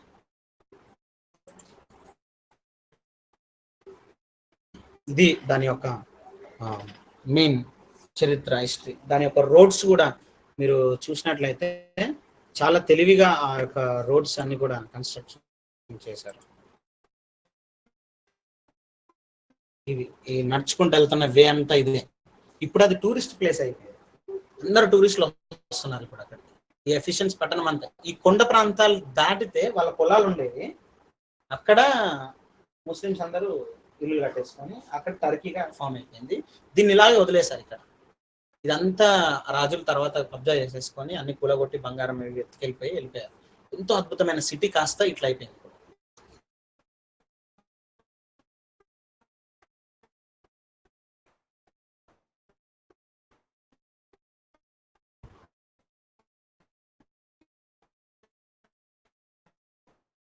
సో ఎఫ్ఎస్సిలో ఇది ఎఫ్ఎస్సి యొక్క ఒరిజినల్. ఎఫ్ఎస్సీలకు రాసిన పత్రిక అని మనం న్యూ టెస్టమెంట్ చదువుతాము. ఆధారాలు లేకుండా మనం చదవాలి. మనం చదివేటటువంటి బైబుల్ కల్పితమైనది కాదు, పుట్టు పురాణాలు కావు. ఫస్ట్ ఆఫ్ ఆల్ ఇందులో ఉన్న ప్రతి దానికి హిస్టారికల్ ఎవిడెన్సెస్ ఉన్నాయి. సో అందులో భాగంగా ఈ ఎఫిషియన్స్ కి ఫస్ట్ సువార్త ఎవరు తీసుకెళ్ళారు? ఎఫ్ఎస్సి పట్టణం. ఇప్పటి వరకు మీరు చూశారు కదా పట్టణం. వాళ్ళకంటే ఒక స్టేడియం ఉంది, ఒక లైబ్రరీ ఉంది, వాళ్ళకి కొన్ని నమ్మకాలు ఉన్నాయి, వాళ్ళకి బిజినెస్ ఉంది, ఇదంతా ఉంది. ఇలాంటి ఒక ప్రాంతంలోకి ఎలా సువార్త తీసుకెళ్ళారు? ఎట్లా సువార్త చెప్తారు? ఫస్ట్ అసలు సువార్త స్టార్ట్ చేసిన వ్యక్తులు ఎవరు? చెప్పండి, ఏదైనా పర్లేదు, ఆన్సర్ చెప్పండి. రైట్, ఆన్సర్ ఇక్కడ ఉంది. అకులా ప్రిస్కిలా. చాలా మందికి తెలియదు అది. అకులా ప్రిస్కిలా అంటే వాళ్ళు భార్య భర్తలు యవనస్తులు అనుకుంటారు. కాదు, వాళ్ళకి 55 నుండి 60 వయసు. వాళ్ళు పౌలు చిన్నోడు వాళ్ళకన్నా. కొద్దిగా గమనించారు. పౌలు అరౌండ్ 40-45 ఉంటుంది ఏజ్. పౌల్ ఆ టైంలో ఎఫిషియన్స్ కి పట్టణానికి వచ్చే టైంకి 40-45 ఉంటుంది. అకులా ప్రిస్కిలా పౌల్ కన్నా పెద్దవాళ్ళు. వాళ్ళకి ఆల్రెడీ సువార్త అందుద్ది. అకులా ప్రిస్కిలా వీళ్ళు పౌల్తో ఎప్పుడు కాంటాక్ట్ అవుతారు అని అంటే కొరంతి పట్టణం, రోమాలో ఉంటారు. ఎవరు? అకులా ప్రిస్కిలా. రోమానా?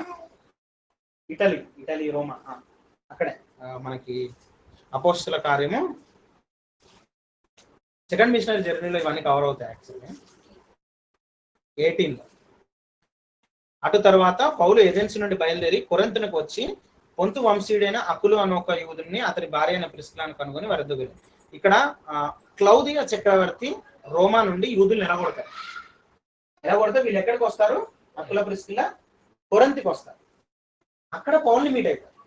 అక్కడ వీళ్ళు ఒకరినొకరు పరిచయం చేసుకోవడం. అక్కడ మాసిదోనియాలో ఉన్న శిలా, తిమోతి కూడా అక్కడికి జాయిన్ అవుతారు. వాళ్ళతో పాటు జాయిన్ అయిపోయి అక్కడ సువార్త చెప్తా ఉంటారు. అయితే పౌల్కి కొరంతిలో స్థానం కోల్పోతారు.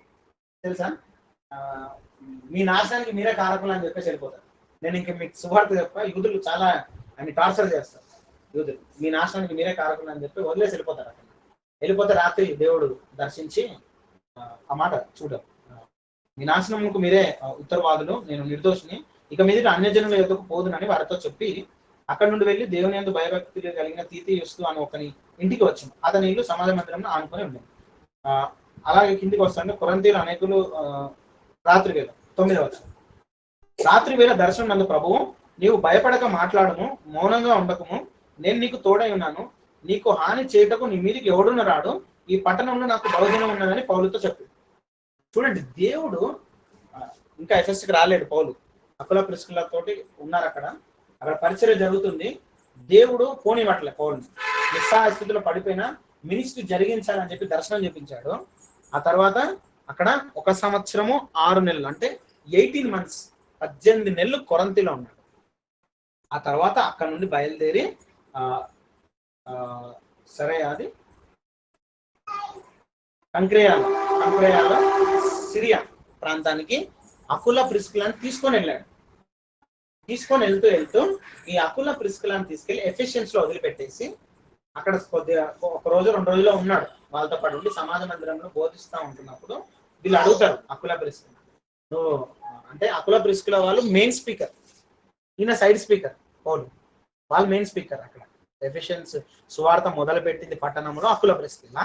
ఈయన సైడ్కి వాళ్ళకి హెల్ప్ఫుల్ గా ఉండేవాడు. అయితే నువ్వు బాగా బోధిస్తున్నావు, నువ్వు కంటిన్యూగా ఇక్కడ అని చెప్పి అకుల ప్రిస్కిల్ బతిమలాడతాడు పౌల్ని. అంటే లేదు లేదు ప్రభు చిత్తం అయితే నేను మళ్ళీ వస్తాను, నేను యెరూషలేంకి వెళ్ళాలని చెప్పి వెళ్ళిపోతాను. సో ఆయన వెళ్ళిపోయాడు, ఎక్కడికి? యెరూషలేంకి వెళ్ళిపోయాడు. వెళ్ళిపోయినాక అపోల్లో అనే ఒక వ్యక్తి వచ్చాడు, ఇక్కడ ఎఫెసియన్కి వస్తాడు. ఈయన ఎట్లా అంటే యోహాను కాలంలో ఉన్నప్పుడు యోహాను బ్యాప్టిజం గురించి తెలుసుకున్నాడు. తెలుసుకొని ఆ బ్యాప్టిజం మాత్రమే నమ్మేవాడు. అండ్ యూదుల్లో మంచి ధర్మశాస్త్రం తెలిసిన వ్యక్తి అపోల్లో. ఆ అపోల్లో అకుల ప్రిస్కిలకు పరిచయం అయినప్పుడు అకుల ప్రిస్కిల్ సువార్త చెప్తారు యేసుక్రీస్తు. అది నమ్మి యేసు ప్రభువుని నమ్మి అప్పటి నుండి యేసే క్రీస్తు అని చెప్పి అపోల్లో బోధించడం మొదలు పెడతాడు. ఎఫెస్సీలో బోధిస్తాడు, తర్వాత ఇమీడియట్ గా కొరింథీకి వెళ్ళిపోతాడు. ఎవరు? అపోల్లో. ఇలా అపోల్లో కొరింథీకి వెళ్ళిన వెంటనే యెరూషలేములో ఉన్న అపోస్తులైన పౌలు ఎఫెసియన్స్కి వస్తారు. ఇది మ్యాటర్. ఈయన అక్కడికి వెళ్ళి లోపు అపోల్లో రక్షణ పొంది అపోల్లో పరిచర్య మొదలైపోద్ది. ఆయన మళ్ళా తిరిగి ఇటు వెళ్ళిపోతాడు, కొరింథీకి వెళ్ళిపోతాడు. ఈ లోపు ఇక్కడ నుండి యెరూషలేం నుండి ఎఫిషియన్స్ కి పౌలు అక్కడికి వస్తాడు. అక్కడ నుండి ఎఫిషియన్స్ స్టార్ట్ అవుతుంది. అప్పట్లో కొరింథీలో ఉన్నప్పుడు జరిగినది ఏమనగా పౌలు పై ప్రదేశంలో సంచరించి ఎఫెసునకు వచ్చి కొందరు శిష్యులను చూసి 19వ అధ్యాయంలో అక్కడికి వస్తారు. సో అక్కడ కొంతమంది శిష్యులు ఏమైపోయారంటే ఈ అపోలో వీళ్ళు చేస్తున్న పరిచర్యలో వాళ్ళు యేసుక్రీస్తునందు విశ్వాసం ఉంచారు, మారుమనసు పొందారు, బ్యాప్టిజం కూడా తీసుకున్నారు. కానీ ఈయన అడిగేది చాలా విచిత్రంగా అడుగుతారు. మామూలుగా ఎబ్రాన్లా మనము ఎవరైనా రక్షణ పొందిన వాళ్ళ దగ్గరికి ఏమడుగుతాం, మీరు మారుమనసు పొందారా, అది బోర్న్ అంటారు ఖచ్చితంగా కదా. కానీ అపోస్తలుడైన పౌలు అక్కడికి వెళ్ళి ఏమన్నారు తెలుసా? మీరు పరిశుద్ధాత్మను పొందారా అని అడిగారు. మీరు పరిశుద్ధాత్మ అంటే పరిశుద్ధాత్మను పొంది ఇవన్నీ వచ్చేసినట్టు. Simple thing. మీరు పరిశుద్ధాత్మను పొందారు, అక్కడ రాస్తుంది ఏమన్నా తెలుసా? మీరు విశ్వసించిన పరిశుద్ధాత్మను పొందిదిరా అని వారిని అడగగా వారు పరిశుద్ధాత్ముడు ఉన్న సంగతే మాకు తెలియదు, మేము వెళ్ళా అని అంటున్నారు ఎఫ్ఎస్సి. సో అది పౌలు ద్వారా అక్కడ స్వీకారం చుట్టడం జరిగింది పరిశుద్ధాత్మ. ఆయన వచ్చి వాళ్ళ కొరకు ప్రార్థన చేసి వారి మీద చేతులు ఉంచినప్పుడు పరిశుద్ధాత్మ వారి మీదకి వచ్చాను. అప్పుడు వారు భాషలతో మాట్లాడుతూ ప్రవచించడం మొదలుపెట్టింది. వారందరూ ఇంచుమించు 12 పురుషులు. ఈ పాయింట్ అండర్లైన్ చేసుకోవచ్చు. ఎంతమంది? ఆల్మోస్ట్ 12 మంది అక్కడ వచ్చారు శిష్యులు. వీళ్ళందరూ యవనస్తులు. ఓకే,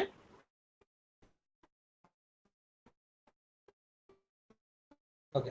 సో ఇక్కడ నుండి తర్వాత ఆయన సమాజ మందిరంలో ప్రసంగించడము చేయడము ఇవన్నీ స్టార్ట్ చేస్తా వచ్చాడు. ఇక్కడ అరౌండ్ 54 to 57 ఏజ్ మధ్యలో. అప్పటికి పౌలు ఏజ్ ఎఫ్ఎస్సిలో స్టార్ట్ చేసినప్పుడు ఆయన ఏజ్ 54 to 57 ఆ మధ్యలో ఆయన ఉన్నాడు.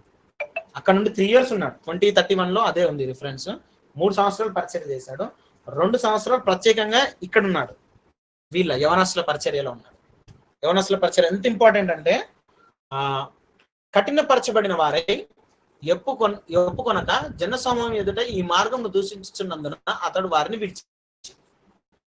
కొంతమంది కఠినపరిచిపోయి పౌలు చెప్తున్న సువార్తని లెక్క చేయండి. ఎఫ్ఎస్సి ఫస్ట్ చరిత్ర అర్థమైంది కదా. ఇప్పుడు ఆయన స్టార్ట్ చేశాడు, మినిస్ట్రీ స్టార్ట్ చేశాడు. ఆయన చెప్తున్న దాన్ని వాళ్ళు ఎవరు వినట్లేదు. కొంతమంది కఠినపరిస్తే వాళ్ళు విడిచిపెట్టేశారు, వాళ్ళని ఏం పట్టించుకోరు. కానీ కొంతమంది శిష్యులు ఉన్నారు కదా, వాళ్ళని ప్రత్యేకపరచుకొని ప్రతిదినం తురన్ను అనే ఒక పాఠశాలలో తరగించు వచ్చాను. ఇది శిథిలావస్థలో ఉండిపోయింది. ఇది ఆ స్కూల్. దీన్ని ఇంగ్లీష్లో టిరనస్ అని, ఎడ్వర్డ్ విలియమ్స్ అని ఆ పేరు తీసుకున్నాడు. అక్కడ టిరనస్ అనే మినిస్ట్రీ. ఈ పేరుని బట్టి ఆయన స్టార్ట్ చేశాడు. సో తురన్ను అనే ఒక స్కూల్ అది. ఆ స్కూల్లో ఈ యవనస్తులందరినీ తీసుకొచ్చి ఇక్కడ రూమ్లో వేసి వాళ్ళకి వాక్యం బైబిల్ స్టడీ చేశాడు. ఎంతో అద్భుతంగా వాళ్ళకి స్టడీ చేశాడనంటే ఎఫ్ఎస్ఏ కేంద్రం అవ్వడానికి ఈ టిరనస్ మూల కారణం.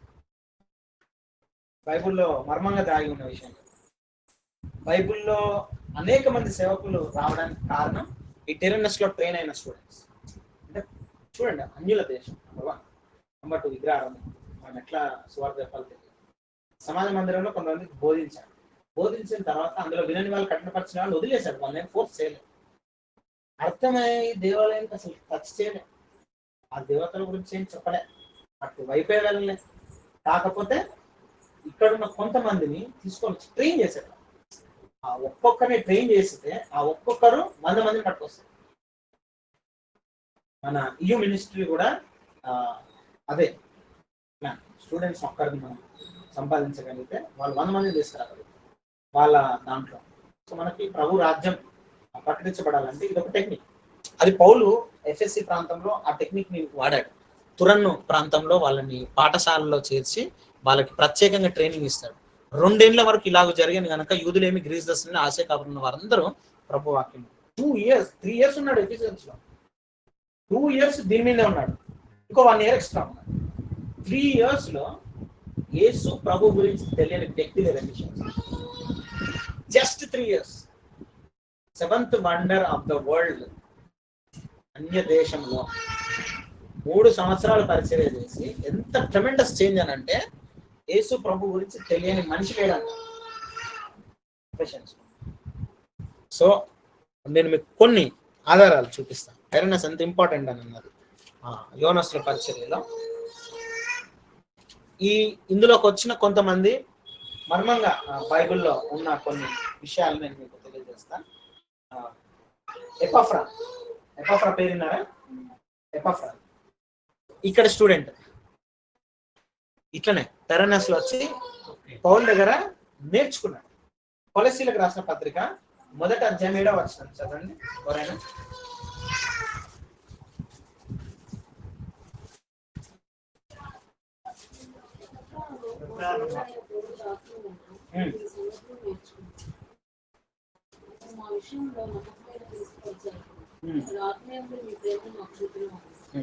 అందుచేత ఈ సంగతి ఏమన్నట్టుంది, మీ నిమిషము ప్రార్థన చేయటం మానక మీరు సంపూర్ణ జ్ఞానము ఆత్మ సంపూర్ణమైన వివేకము గలవారు ఆయన చిత్తము పూర్తిగా గ్రహించేవారని ప్రతి సత్కారంలో సఫలవచ్చు దేవుని విషయమైన జ్ఞానము అభివృద్ధి పొందొచ్చు అనే విషయంలో ప్రభుత్వం సంతోషపడుతున్నట్లు. ఎపాఫ్రా పేరు వచ్చింది కదా అదే నేను యాక్చువల్ ఆ పేరు వరకే. సో ఎపాఫ్రా ఇక్కడ స్టూడెంట్ పౌలుకి ఇక్కడ నేర్చుకొని ఏం చేశాడు తెలుసా? 3 సంఘాలు కట్టాడు. 3 సంఘాలు. కొలస్సి సంఘం ఎపాఫ్రా కట్టి. నంబర్ 2 హియోరాపోలి సంఘం ఆయనే కట్టాడు. నంబర్ 3 లెవదోక సంఘం కట్టింది ఎపాఫ్రా. డిఫరెన్స్ వచ్చేసి కొలస్సీలకు రాసిన పత్రిక 4వ అధ్యాయం 13వ వచనం. ఎవరైనా చదవండి. 13 అంటే 12 చదువు. 12 నుండి చదవండి. ఎపాఫ్రా చెప్పుచున్నాడు సంపూర్ణను ప్రతి విషయంలో దేవుని చిత్తంలో వచ్చి సంపూర్ణ ఆత్మలక్ష్యత గలవారై నిలకడగా ఉండవాలని ఎప్పటిలో మీ కొరకు తన ప్రార్థనలో పోరాడుచున్నాడు. మీ కొరకు అంటే ఎవరి కొరకు? కొలస్సీల కొరకు నంబర్ 1. నంబర్ 2 వారి కొరకును లవదిక వారి కొరకును హియోరాపోలి బహు ప్రయాసపడుచున్నాడని గురించి సాక్ష్యం ఇచ్చున్నాడు. ఇంకా కింద ఏమని ఉంటుంది తెలుసా? లెవోదిక కూడా నేను సంఘంకి పత్రిక రాశాను, దాన్ని మీరు చదువుకోండి. హియోరాపోలికి కూడా ఒక సంఘం పత్రిక రాశాను. అంటే మనకి కొలసి పత్రిక ఉంది మన బైబుల్లో, ఇంకా ఉన్నాయి లెటర్స్, ఓల్డ్ లెటర్స్ ఉన్నాయి. ఇంకా లెవోదిక సంఘానికి ఒక లెటర్ ఉంది, హియోరాపోలిక సంఘం అంటే చాలా లెటర్స్ ఉన్నాయి. కానీ దేవుడు కొలసి సంఘం మాత్రమే తీసుకొచ్చింది. మీరు అది కూడా చదువుకోండి అని చెప్పాడు. మేబీ అది మనకి రిలేటెడ్ కాదేమో నాకు తెలియదు. పరిశుద్ధాత్ముడు హ్యాండ్ ఓవర్ లోనే మినిస్ట్రీ అంతా జరుగుతుంది ఇక్కడ. మరి మనకు అవి దొరకలేమని అంటే అది కూడా ప్రభు చిత్తమై ఉంటుంది అంతే. సో ఆ లెటర్స్ కూడా ఇంకెన్నో లెటర్స్ రాశాడు, కానీ కొన్ని లెటర్స్ దొరికాయి. అందులో కొలస్సీకి రాసినటువంటి పత్రికలో ప్రత్యేకంగా ఇది మెన్షన్ చేశారు. సో మొత్తం ఇందులో 3 సంవత్సరాలు. తెస్సలోనిక పట్టణంలో 3 నెలలు పరిచర్య చేశాడు పౌలు. కొరింథీలో 18 నెలలు. ఎఫెసీలో మాత్రం 3 సంవత్సరాలు పరిచర్య చేశాడు. ఈ 3 సంవత్సరాల్లో కంప్లీట్ అందరూ ప్రభుని ఎరిగిన వాళ్ళు. ప్రభుని ఎరగని వాళ్ళు లేదు. అది 2వ ప్రూఫ్. ఎపాఫ్రా లాగా ఇంకొకరు కూడా ఉన్నారు. చిన్న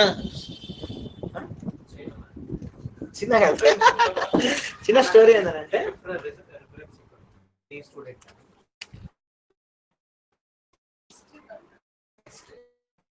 హిస్టరీలోనే మనకి ఉంది. అందులో కొలస్సీ 1:7 ఆయన ఎపాఫ్రా ఎఫ్ఎస్సిలో నేర్చుకున్న వాడే సంఘాలు కట్టారు.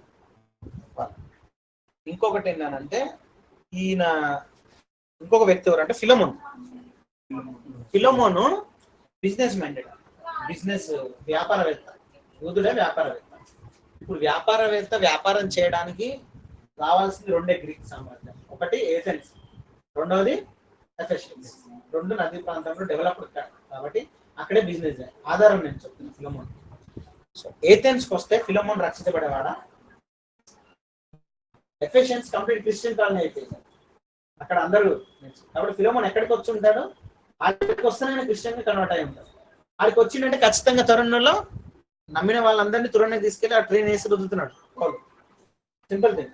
సో ఖచ్చితంగా ఫిలమోను తురణలో ఒక స్టూడెంట్ అయి ఉంటాడని మనం దీన్ని బట్టి ఆధారం చేసుకోవచ్చు, ఎందుకంటే ఆయన బిజినెస్. దాన్ని బట్టి ఫిలమోన్ ఏం చేశాడంటే ప్రభువుని నమ్ముకొని తన ఇంటిని చర్చిగా మార్చేశాడు. ఈయన బాగా వ్యాపారవేత్త, బాగా రిచ్ పర్సన్ ఇంట్లో ఈయన దాసుల్ని కొనిపెట్టుకున్నాడు. దాసులు అంటే తెలిసే పాతకాలంలో పనివాడిని తీసుకొచ్చి వాళ్ళు పెట్టుకుంటున్నారు. అందులో ఒక పనివాడు ఏం చేశాడంటే ఈయన ఇంట్లోకి వెళ్ళి ఒకటి దొంగతనం చేసుకుని పారిపోయాడు. అయితే ధర్మశాస్త్రం ప్రకారం పారిపోయిన ఒక దాసుడు మళ్ళీ తిరిగి వస్తే చంపేయాలి. పారిపోయినోడు ఎటు వెళ్ళిపోయాడు అంటే రోమా సైడ్ వెళ్ళిపోయాడు. రోమాలో పౌలు కలిశాడు. ఎవరు? ఈ పనుడు. చూడండి దేవుడి ప్రణాళిక ఎట్లుంటుంది చూడండి. రోమాలో పౌలు కలిశాడు. పౌలు సువార్త చెప్పాడు. పౌలుకి పిచ్చగా నచ్చాడు. ఆయన పేరేంది? ఒనేసిమ. జైల్లోనే జైల్లో సేవ చేశాడు. ఎవరికి? పౌలుకి. ఒనేసిమ. తర్వాత ఒనేసిమని నువ్వు చేర్చుకో అని చెప్పి ఒక పత్రిక రాశాడు. అదే ఫిలమోన్ రాసిన పత్రిక. ఎన్ని అధ్యాయాలు? ఒకటే అధ్యాయం, అంటే లెటర్. జస్ట్ చాలా అద్భుతంగా ఉంటుంది అది. ఒకసారి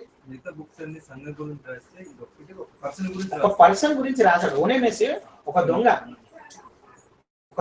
ఎట్లా పరిచయం చేస్తున్నాడు తెలుసా? ఓనేమేసి, అయ్యా నేను యేసుప్రభువుని నేను అంగీకరించాను, నేను ఎవరో కాదు, ఫిలమోన్ ఇంట్లో నేను ఇట్లా చేశానంటే, అరే ఫిలమోన్ నాకు తెలియదు, తురణలా ట్రైనింగ్ అయ్యాడు మనోడే, నేను చేర్చుకుంటానులే, నేను రాస్తా లెటర్ అని చెప్పి ఫిలమోన్ రాష్ట్ర పత్రికలో క్రీస్తు యేసు ఖైదైన పౌలును సహోదరుడైన తిమోతియు నా ప్రియుడును జతపని వాడైన ఫిలమోనుకును. ప్రియుడు జతపని అంటే కలిసి కూడా పనిచేశారు వీళ్ళు. ఓకే, ఇంకొక దగ్గర ఏమని రాస్తుంటారంటే నేను నీకు తండ్రి లాంటి వాడిని అని ఫిలమోన్. 10లో ఓనేసిముని నా కుమారుడు అంటున్నాడు. నా బిగాటన్ సన్, నేను ఆత్మీయతలో కుమారుడిని కన్నాను. ఆయన పేరు ఓనేసిము. ఆయన నీకు అపకారం చేశాడు, నిష్ప్రయోజనమైనది ఏదో ఆయన చేశాడు, నిష్ప్రయోజనమైన వాడే, కానీ ఇప్పుడు నీకును నాకును ప్రయోజనకరమైన వాడుగా రక్షించబడ్డాడు. దొంగతనం చేసి పారిపోయాడు. ఇప్పుడు దాసుడు వెళ్తే మాత్రం ఎన్నోని చంపేయాలి యూదుడు. కానీ నేను పౌలు రికమెండ్ చేస్తున్నాను లెటర్లో ఏమన్నానంటే ఆయన చేర్చుకో, ఆయన ఒకవేళ ఆయన దగ్గర నీకు ఏమైనా వచ్చి ఉంటే నేను ఇస్తానన్నాను, నువ్వు నాకు రుణస్తుడిగా అని అనుకుంటున్నాను కాబట్టి నేనే వస్తే నన్ను ఎలా చేర్చుకుంటావో అలాగా ఒనేసిముని చేర్చుకో అని చెప్పి పత్రిక. సో చరిత్ర ఆధారం ప్రకారం ఈయన బిజినెస్ మ్యాన్ కాబట్టి, యూదుడు కాబట్టి, ఈయనకి వ్యాపారం చేయడానికి ఏసియాలో ఎఫ్ఎస్సి ఏథెన్స్ తప్ప ఇంకొక ఆప్షన్ లేదు కాబట్టి ఆ టైంలో ఏథెన్స్ లో సువార్త అంతగా లేదు, కానీ ఎఫెసన్స్ లో సువార్త ఉంది కాబట్టి ఫిలమోన్ అక్కడనే రక్షించబడ్డాడు. అక్కడ పౌలుకి ఫిలమోన్కి రిలేషన్ ఉంది. ఈ ఫిలమోన్ ఒక పనివాడు తప్పించుకున్నారు కాబట్టి తురన్నలో ఒక స్టూడెంట్ ఇక్కడ కూడా వచ్చాడు అన్నదానికి ఆధారంగా నేను తీసుకొచ్చాను. అదేనా? సో తురన్న చాలా విశేషమైంది అనడానికి ఇది ఒక నిదర్శనం. ఇంకోటి, నేను ఆసియాలో కాలు పెట్టిన దినం నుండి ఎల్లకాలం ఇది ఎఫ్ఎస్సిలోకి ఓడ అక్కడ ఆగిపోయినప్పుడు ఎఫ్ఎస్సిలో పెద్దల్ని పిలిపిస్తాం. పెద్దల్ని పిలిపించి అపోస్తులైన పౌలు తాను చేసిన ఎఫ్ఎస్సిలో చేసిన పరిచర్య ఎలా ఉందో మనం జస్ట్ చదవచ్చు. మీ మధ్య నేను ఎలాగ నడుచుకున్నాను మీరు ఎరుగురు. యూదుల కుట్ర వల్ల నాకు శోధనలు సంభవించినాయి, కన్నీళ్లు విడుచు పూర్ణమైన వినయభావంతో నేను ఎలాగో ప్రభువుని సేవించుంటున్నానో మీకే తెలియదు. మరియు ప్రయోజనకరమైన ఏది దాచుకోనక బహిరంగంగా ఇంటింటను మీకు తెలియజే ట్రాన్స్పరెన్సీ మినిస్ట్రీ. నేను ఎఫ్ఎస్ఎన్స్ ఎక్కడ దాచిపెట్టుకోలేను, నేనేం సంపాదించాను. ఈయన అంతమందికి బోధించి వాళ్ళు వెళ్ళి సంఘాలు పెడితే ఏ సంఘాలు నేను వెళ్ళి ఇన్నోగరేట్ చేయలేదు.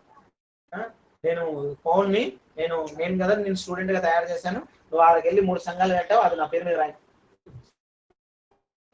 నేనే పాస్టర్ని, ప్రతిసారి నేను అక్కడికి వచ్చి ప్రేయర్ చేస్తే నేనే వచ్చి వాక్యం చెప్పాలి, లేకపోతే అక్కడ ఒక ఎల్ఈడి స్క్రీన్ పెడతాను, నేనే వచ్చి అక్కడ వెళ్ళి వాక్యం చెప్పిస్తాను. నో, పౌలు పరిచర్య కాదు. ఆదిమ సంఘంలో అట్లాంటి పరిచర్య లేరు. ఆయన కష్టాలు పడ్డాడు, శోధనలు పడ్డాడు, కన్నీళ్లు విడిచి పూర్ణమైన వినయభావంతో ప్రవర్తించాడు. అక్కడ ఎవరు క్రెడిట్స్ వాళ్ళగా. నేను నీకు సువార్త చెప్పాను, నీ పరిచర్య నీదే, నా అకౌంట్లో రాదు, మీది మీకే. అట్లా అని చెప్పి ఆయన ఎవరి దగ్గర కూడా ₹1 ఆశించిన వ్యక్తి కాదు. డేరాలు కుట్టుకొని అవసరం డబ్బు అవసరం పడితే డేరాలు కుట్టుకునేవారు. అకుల ప్రిస్కిల్లాకి ఎందుకు క్లోజ్ అయ్యారు తెలుసా? పౌలు వాళ్ళు డేరాలు కుట్టేవాళ్ళు, వీళ్ళు డేరాలు కుట్టారు. ఎందుకు క్లోజ్ అయ్యారు? బిజినెస్ పరంగా క్లోజ్ అయ్యారు. తర్వాత ఆత్మీయంగా ఎదుగుతూ వచ్చారు. ఇది సో విశ్వాసం వల్ల యూదులకును గ్రీస్ దేశంలో ఎలా సాక్ష్యం ఇచ్చినో ఇదంతా మీకు తెలియదు. నేను ఇక్కడ ఏం దాచి పెట్టుకోను. ఎఫెసీయులకు సాక్ష్యం చెప్తున్నాను. ఎక్కడ నా పరిచర్యలో నేను మోసం చేసినట్టు కానీ వ్యతిరేకంగా క్రీస్తుకి నేను నడిచినట్టు కానీ ఎక్కడ లేదు. ట్రాన్స్పరెన్సీ మినిస్ట్రీ నేను ఇక్కడ చేశాను మీకు అన్నది ఎఫెసియన్స్కి ఒక సాక్ష్యం చెప్తున్నాను. ఎఫెసియన్లో ఉన్న సంఘంలో ఇది అప్పటి వాళ్ళు కూడుకున్న ఒక సంఘం. ఇప్పుడు అలా ఉంది. వాళ్ళు కూడుకున్న సమాజ మందిరం. ఓకే, పౌలు అయిపోయింది మినిస్ట్రీ. అకుల ప్రిస్కిల్లా ఫస్ట్ చెప్పాను. నెంబర్ 1 ఇన్ ఎఫెసియన్స్ సువార్త వాళ్ళు స్టార్ట్ చేశారు. పౌలు సంఘాన్ని స్థాపించాడు ఎఫెసియన్స్. తర్వాత తిమోతి వచ్చాడు. తిమోతి యోహానుల పరిచర్య. సో తిమోతి ఎప్పుడైతే తిమోతిని ఎఫెసియన్స్ రాకముందు తిమోతి ఎక్కడ ఉన్నాడు? కొరింథీలో ఉన్నాడు. కొరింథీలో ఉన్న తిమోతి ఎఫెసియన్స్కి వచ్చినప్పుడు అపోస్తలుడైన పౌలు రోమా జైల్లో పడ్డాడు. అక్కడ నుండి రాశాడు లెటర్. ఏంటిది?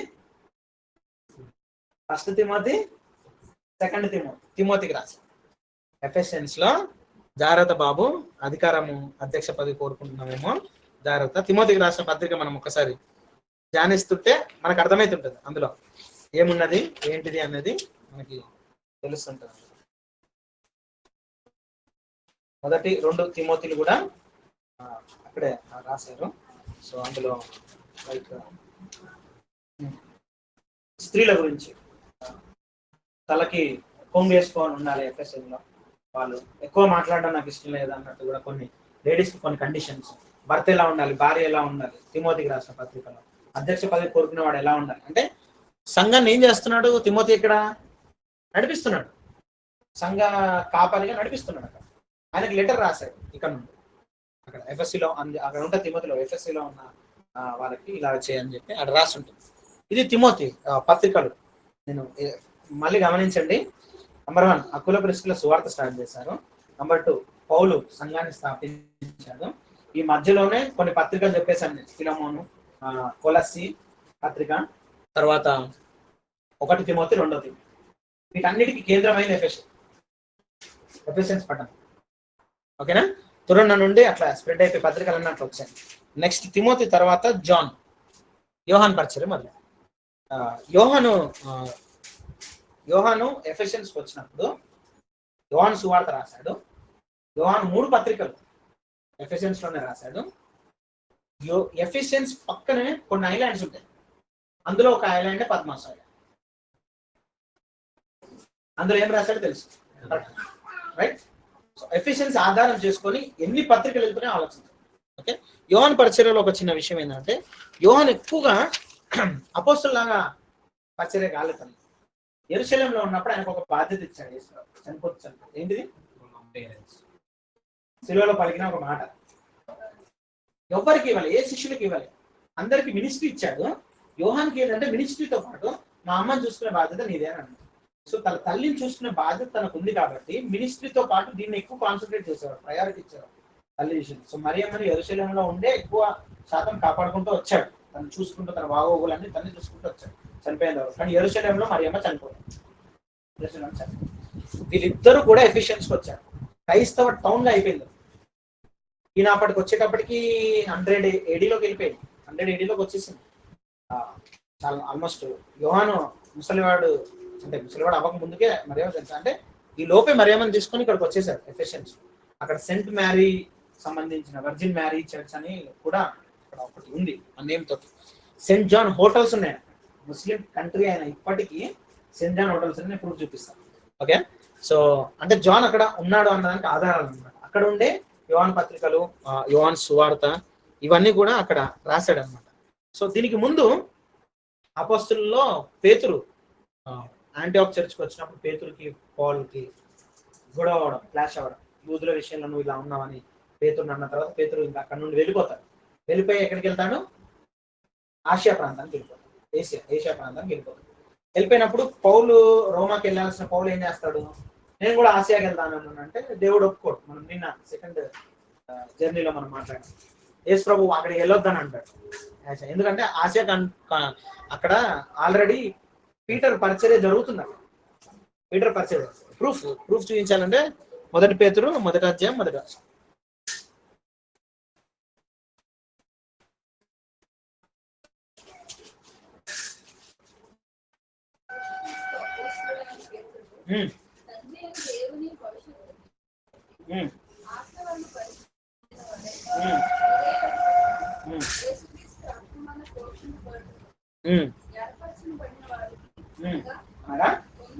పొంతు, గలతీయ, కప్పదోకియా, ఆసియా, బితూనియా,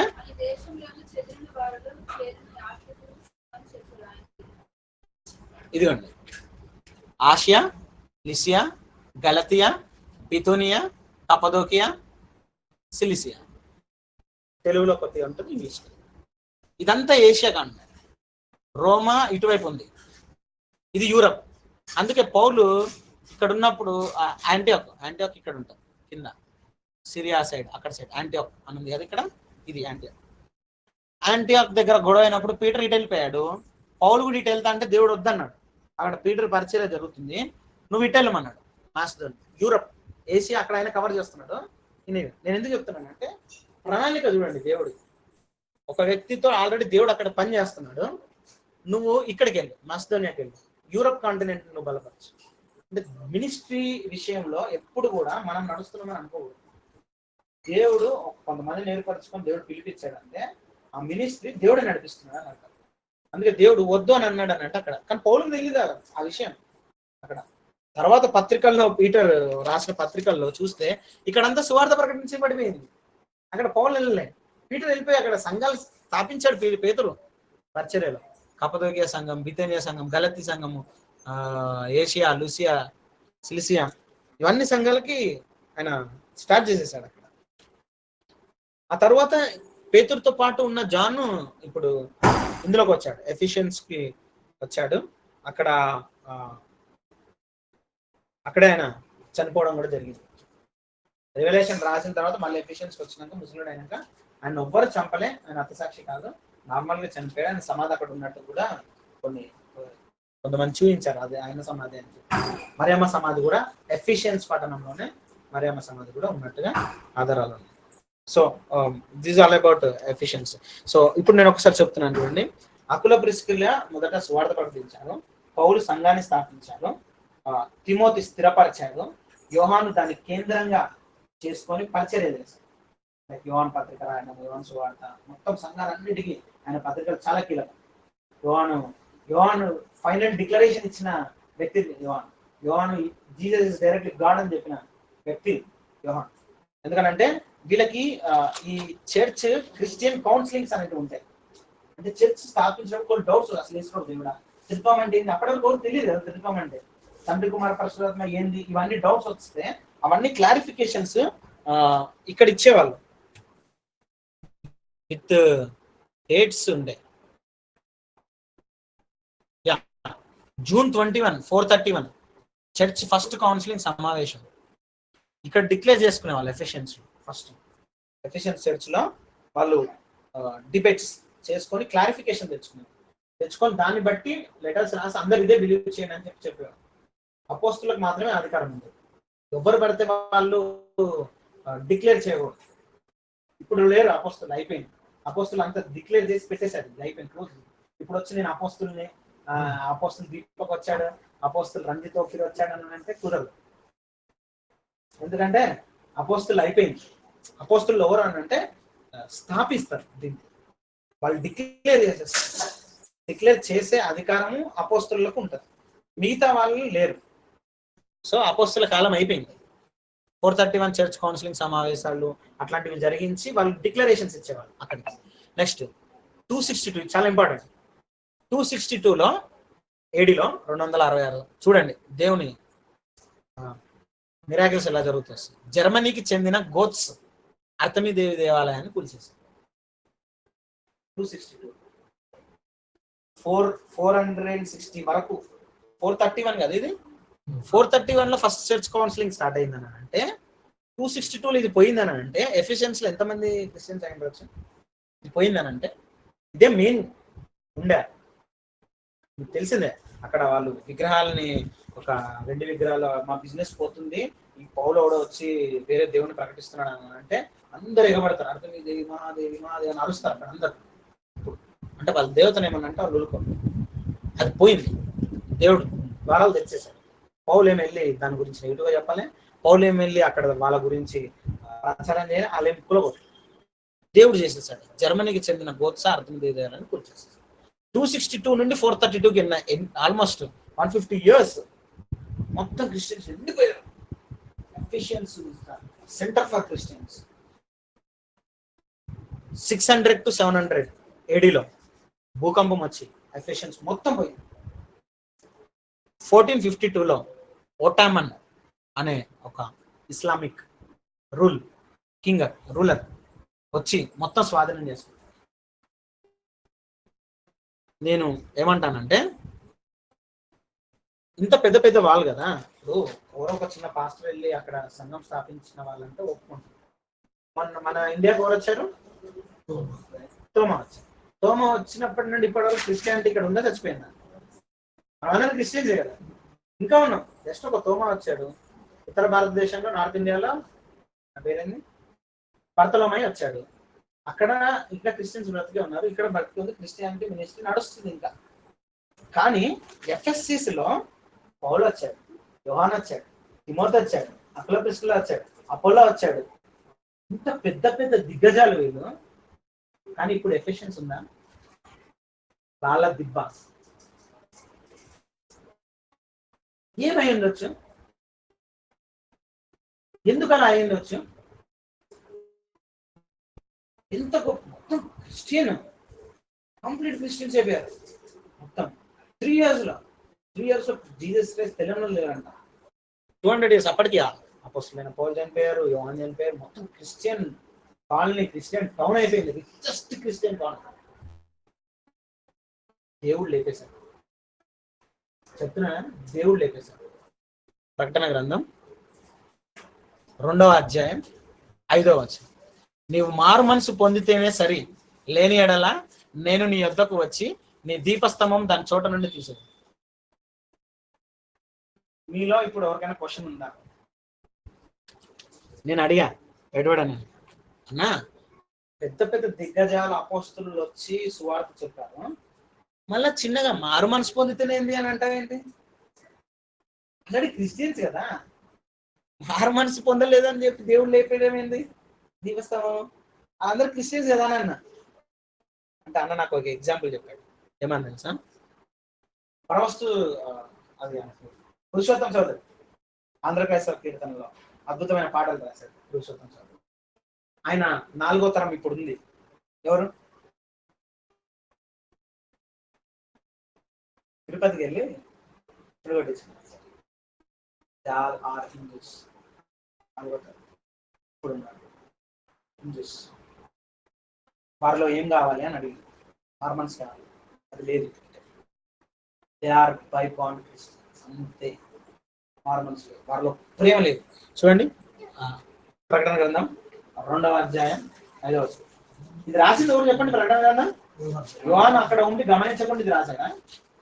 ముందే వార్నింగ్ ఇచ్చాడు. 2వ అధ్యాయం 1వ వచనం, ఎఫెస్సులో ఉన్న సంఘపు దూతకు ఇలా రాయను, 7 నక్షత్రం తన కుడి చేత పట్టుకొని 7 దీపస్తంభమును సంచరించుతూ చెప్పుతున్న సంగతులు ఏమనగా, నీ క్రియలు, నీ కష్టము, నీ సహనమును నేను ఎరుగుదును, నీవు దుష్టులను సహింపలేవనియు, అపోస్తులను కాకే తాము అపోస్తులను చెప్పుకొని వాళ్ళని పరీక్షించి వారు అబద్ధికులను నీవు కనుగొంటివనియు, నీవు సహనము కలిగి నా నామం నిమిత్తం భారం భరించి అలేలేనని నేను ఎరుగుతుంది. ఇక్కడ వరకు బాగుంది. నెక్స్ట్ వార్నింగ్ ఇచ్చాడు. ఆయనను మొదట నీకుండిన ప్రేమ నీ వద్దు. ఎక్కడ మొదట?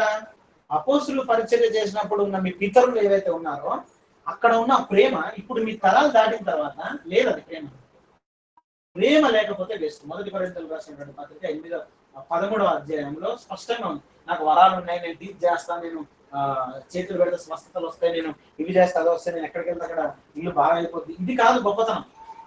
విశ్వాసము, నిరీక్షణ, ప్రేమ. చివరిలో ఉన్నది మిగిలేదు ఏది? ప్రేమ లేకుండా నువ్వు ఏమి చేయవు. ప్రేమ లేకపోతే ఇగో ఇట్లా అయిపోద్ది, దిబ్బ, చాలా దిబ్బ. తర్వాత ఏమన్నా అన్నాడు తెలుసా? ప్రేమ లేదంటే అర్థమైంది, మారు మనసు లేదు. నువ్వు ఏ స్థితిలో పడితేయో అది నువ్వు జ్ఞాపకం చేసుకొని మారు మనసు పొంది ఆ మొదటి క్రియలను చేయవు. అట్లు చేసి నువ్వు మారు మనసు పొందితేనే సరే, లేని ఎడల నేను నీ వద్దకు వచ్చి నీ దీపస్తంభాన్ని దాని చోట నుండి తీసివే. ఈ ప్రవచనం యోహాను ప్రవక్త.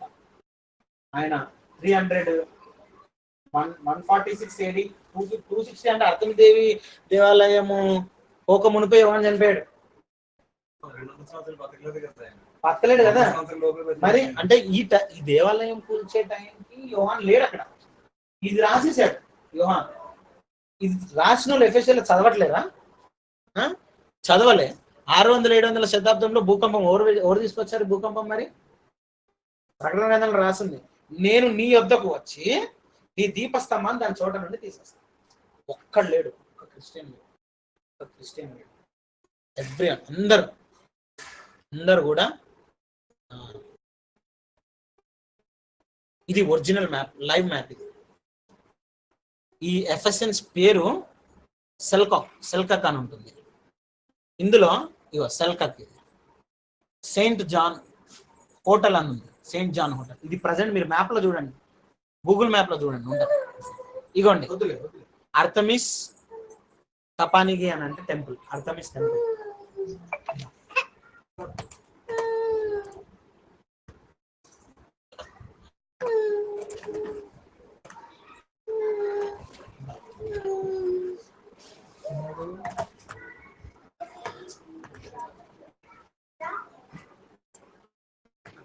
మీకు ఇది లైవ్ మ్యాప్ నేను పెట్టింది. ఇది సెల్కక్. ఓకే, ఇది అర్థమేసి అక్కడ వెళ్ళినది.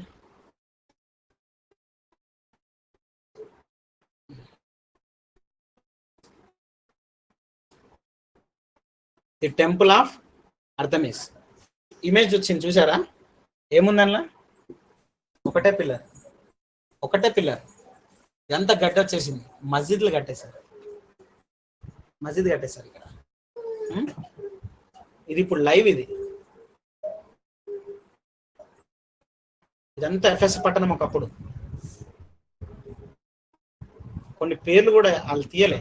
ఎందుకు తెలుసా? టూరిస్టులు ఆకర్షించడానికి కొన్ని పేర్లు, హోటల్స్ పేరు పెట్టారు. సెయింట్ జాన్, ఎందుకంటే క్రిస్టియన్స్ అది ఎక్కువ వచ్చేది అక్కడికి. సో వాళ్ళని ఆకర్షించడానికి దీన్ని మొత్తం ఇక్కడ నుండి, ఇవన్నీ పొలాలు ఇవి, ఇక్కడ వీళ్ళు కట్టుకున్నారు ఇల్లు. ఇక్కడ అర్తమిదేవి దేవాలయం ఉంది. ఇక్కడ నుండి స్ట్రీట్ ఇది, ఇక్కడ నుండి ఇదంతా ప్రాంతం. ఇది ఈ రౌండ్ ఇక్కడంతా ఉండేది. మ్యాప్ లో కూడా కొన్ని కనిపిస్తుంటాయి, కూలిపోయినాయి అన్ని. ఇక్కడ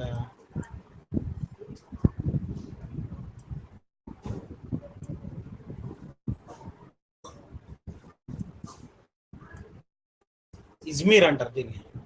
ఈ ప్రాంతం పేరు ఇజ్మీర్.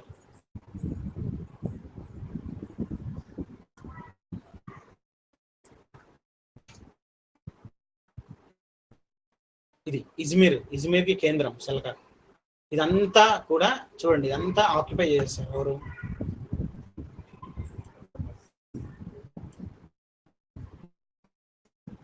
రాలేదు. దీని క్యాపిటల్ సిటీ ఇస్తాన్బుల్. ఇది టర్కీ సింపుల్ చెప్పాలి. వీళ్ళు వచ్చి మొత్తం ఇదంతా కబ్జా చేశారు. ఇది ఏథెన్స్ పట్టణం, ఇది గ్రీస్. ఇంకా అలానే ఉన్నాయి. మసదోనియా, నార్త్ మసదోనియా, ఇప్పటిక పేర్లు అలానే ఉన్నాయి చూడండి.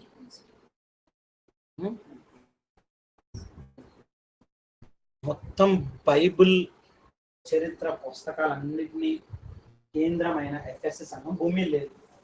దాని దీపస్తంభాన్ని దేవుడు తీసేశాడు. సో మనం ఇక్కడ ఆలోచించాల్సింది ఏంటంటే, మన తరాన్ని మనం ఎంత కాపాడుకోవాలన్నది మనము చాలా ఇంపార్టెంట్. సో ఇంకా ఇది ఒకటి చెప్పి నేను ముగించాల్సింది అయిపోయింది. లాస్ట్ టాపిక్ ఇది మమెర్టినం. అక్కడ రాస్తుంది అపోస్తలి పీట్రో ఈ పోలో. ఇది లాటిన్ వర్డ్స్. అపోస్తులైన పేతురు, పౌలు, హతసాక్షులైన జైలు. ఇది ఎందుకు నేను ఎఫ్ఎస్సి దాన్ని తీసుకొచ్చానంటే, ఎఫ్ఎస్సి పత్రిక రాశాడు కదా, అది జైల్లో ఉండి రాసి చెరపత్రికలు అంటారు. చెరపత్రికలని కొన్ని ఉంటాయి. కొలస్సీ పత్రిక అని, ట్రెజర్ లెటర్స్ అంటారు.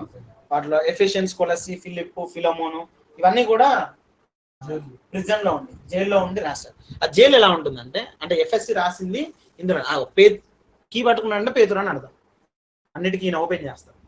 యూదులకి సువార్త చెప్పేటప్పుడు ఈయన ఫస్ట్ కటింగ్, సమరయ్యకి తాళం చెవులు ఈయన దగ్గర ఉంటాయి, అంజులకు సువార్త కూడా ఈయన ఫస్ట్ ఓపెన్ చేస్తే మిగతా వాళ్ళకి సువార్త చెప్పడం. అది పేతురు ఘనత. సో పాల్ గమనించండి, పాల్ రోమియోడు జైల్లో వేసినప్పుడు ఆయనకు కొన్ని ఫెసిలిటీస్ ఉంటాయి, ఆయన పీటర్ ఉండవు ఫెసిలిటీస్. ఆయన రోమియోడు కాబట్టి ఆయన కొన్ని ఫెసిలిటీస్ ఉంటాయి, పీటర్ ఉండవు. జస్ట్ ఇమాజిన్ ఇలా ఉంటుంది. ఇక్కడ స్టెప్స్ కనిపిస్తుంది కదా, ఇది ఇప్పుడు కట్టారు టూరిస్టుల కోసం జైలు లోపల. యాక్చువల్లీ ఇది క్లోజ్, ఇట్లా రంధ్రం ఉంది కదా, ఆ రంధ్రంలో నుండి మనిషిని వేస్తారు లోపల. కింద పీటరు, పైన పౌలు. జైల్లో చీకటి గది, కంప్లీట్ చీకటి గది. ఇది ఇగో ఇలా ఉంటుంది. అక్కడ నుండి కిందకి వేసేస్తారు, కింద పడిపోతాడు. ఆ రాళ్ళ దెబ్బలు తగిలి ఏమన్నా. అక్కడే వాష్రూమ్, అక్కడే పైనకి వెళ్ళి భోజనం, ఇక్కడికి పైనకి వెళ్ళి సైనికులు వచ్చి భోజనం వేస్తారు. ఆన్నే ఉంటాడు, ఆన్నే ప్రార్థన చేసుకుంటాడు, ఆన్నే ఉండే లెటర్లు రాస్తాడు. ఆ భోజనంకి వచ్చిన వాళ్ళకి సువార్త చెప్తాడు, వాళ్ళతో లెటర్లు పంపేయడం. ఒకరిద్దరు లోపలికి వచ్చి దిగి ఆయనతో పాటు కూర్చొని సువార్త. అట్లా కొంతమంది మార్మన్స్ కొంతమంది ఉన్నారు, వాళ్ళ పేర్లు ఇక్కడ రాయబడి 47 people అని అడగడానికి చెప్పి కొంతమంది 49 అంటారు. మొత్తానికి 47 or 49 సైనికులు పేతురు సువార్తకి విని బ్యాప్టిజం తీసుకున్నారు. జైల్లో బ్యాప్టిజం ఎక్కడికి వెళ్ళొచ్చింది? వీళ్ళు అడుగుతున్నారు, ప్రభువా బ్యాప్టిజం ఇవ్వాలి, ఎక్కడికి పోవాలి వాటర్కి? నేను జైల్లో ఉన్నా అంటే తను ఉన్న దగ్గర ఆ స్థలంలో ఊటను సృష్టించాడు. బైబిల్లో లేదు హిస్టరీ. ఇగో ఇలా ఉంటుంది పేతురు. ఇక్కడ ఇది కవర్డ్ అనమాట, భూమి కింద ఉంటుంది. చూపిస్తున్నాడు 3Dలో. ఇక్కడ చూడండి, పౌలుకి కొన్ని సౌకర్యాలు ఉన్నాయి, పేతురుకు లేవు. రోమియుడు కాబట్టి ఈయనను చంపడం కూడా తల తీసి గౌరవంగా చంపారు. ఈయనను అలా కాదు, రివర్స్ సిలువ వేస్తారు. ఓకే, ఇగో ఆ చీకటి కదా అలా ఉంటుంది లోపల. ఇందులో నుండి పడేస్తారు. ఇక్కడ పౌలు ఉన్నాడు, కింద పీటర్ ఉన్నాడు. ఇవి మాట్లాడుకుంటూ ఉండవచ్చు వాళ్ళు. ఒకసారి ఈ వీడియో చూడండి.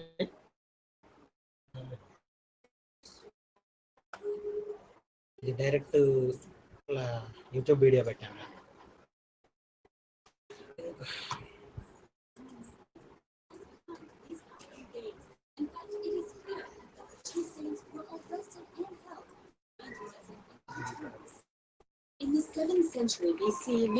ఇది లైవ్ రోమా పట్నం, ఇటలీలో ఉంది. ఇది జైలు, అది దాన్ని టూరిస్ట్ ప్లేస్ చేశారు. Especially these two ancient jail cells built right on top of each other. Carcer is the upper area where Roman guards kept watch over the prisoners below. Expert Carlo Mann says it was reserved for the worst enemies of Rome. Criminals were thrown down this hole into the dungeon. ఇప్పుడు దాని లోపలికి వెళ్ళడం కొరకు మెట్లు కట్టారు. So వాళ్ళు కిందికి వెళ్ళి చూపిస్తారు పీటర్ పాల్ ఇక్కడే వేశారు అన్నదానికి ప్రూఫ్స్ ఉన్నాయి. ఆ 47 మంది బాప్టిజం పొందిన వాళ్ళ యొక్క పేర్లు గోడ మీద చెక్కి పెట్టారు. దాన్ని ఆధారం చేసి ఆ స్తూపాన్ని పెట్టారు. తర్వాత బాప్టిజం అన్నాం కదా, చూడండి. Made for memory of this place. But it's Tullianum, the cell below, where Peter and Paul were imprisoned during Nero's persecutions of Christians. This small area held 49 people, while the apostles were here, and is said to be the site of a miracle. ఇప్పటికీ water ఉన్నాయి. For the Christians, this water sprung out. ఇందులో నుండి వచ్చే దాన్ని ఇలా తీసి తల మీద వేసి బ్యాప్టిజం ఇచ్చేవాడు. యేసు ప్రభు చేసిన వన్ ఆఫ్ ద మిరాకిల్ బైబిల్లో లేదు. హిస్టరీలో కొన్ని ఉండిపోయాయి. ఇప్పటికీ అది ఊటగానే ఉంది. అక్కడ నీళ్ళు వస్తాయి. Centuries before it had dried up in the previous 900 years. That's why at the beginning of the reverse సిలువ వేసి పేతురు ఇక్కడ ఉన్నాడు. ఇట్లా రివర్స్ లో ఆయన సిలువ వేశారని అలా transformation allowed it to be preserved. అట్లా వాటర్ తీసుకొని బ్యాప్టిజం ఇచ్చారు.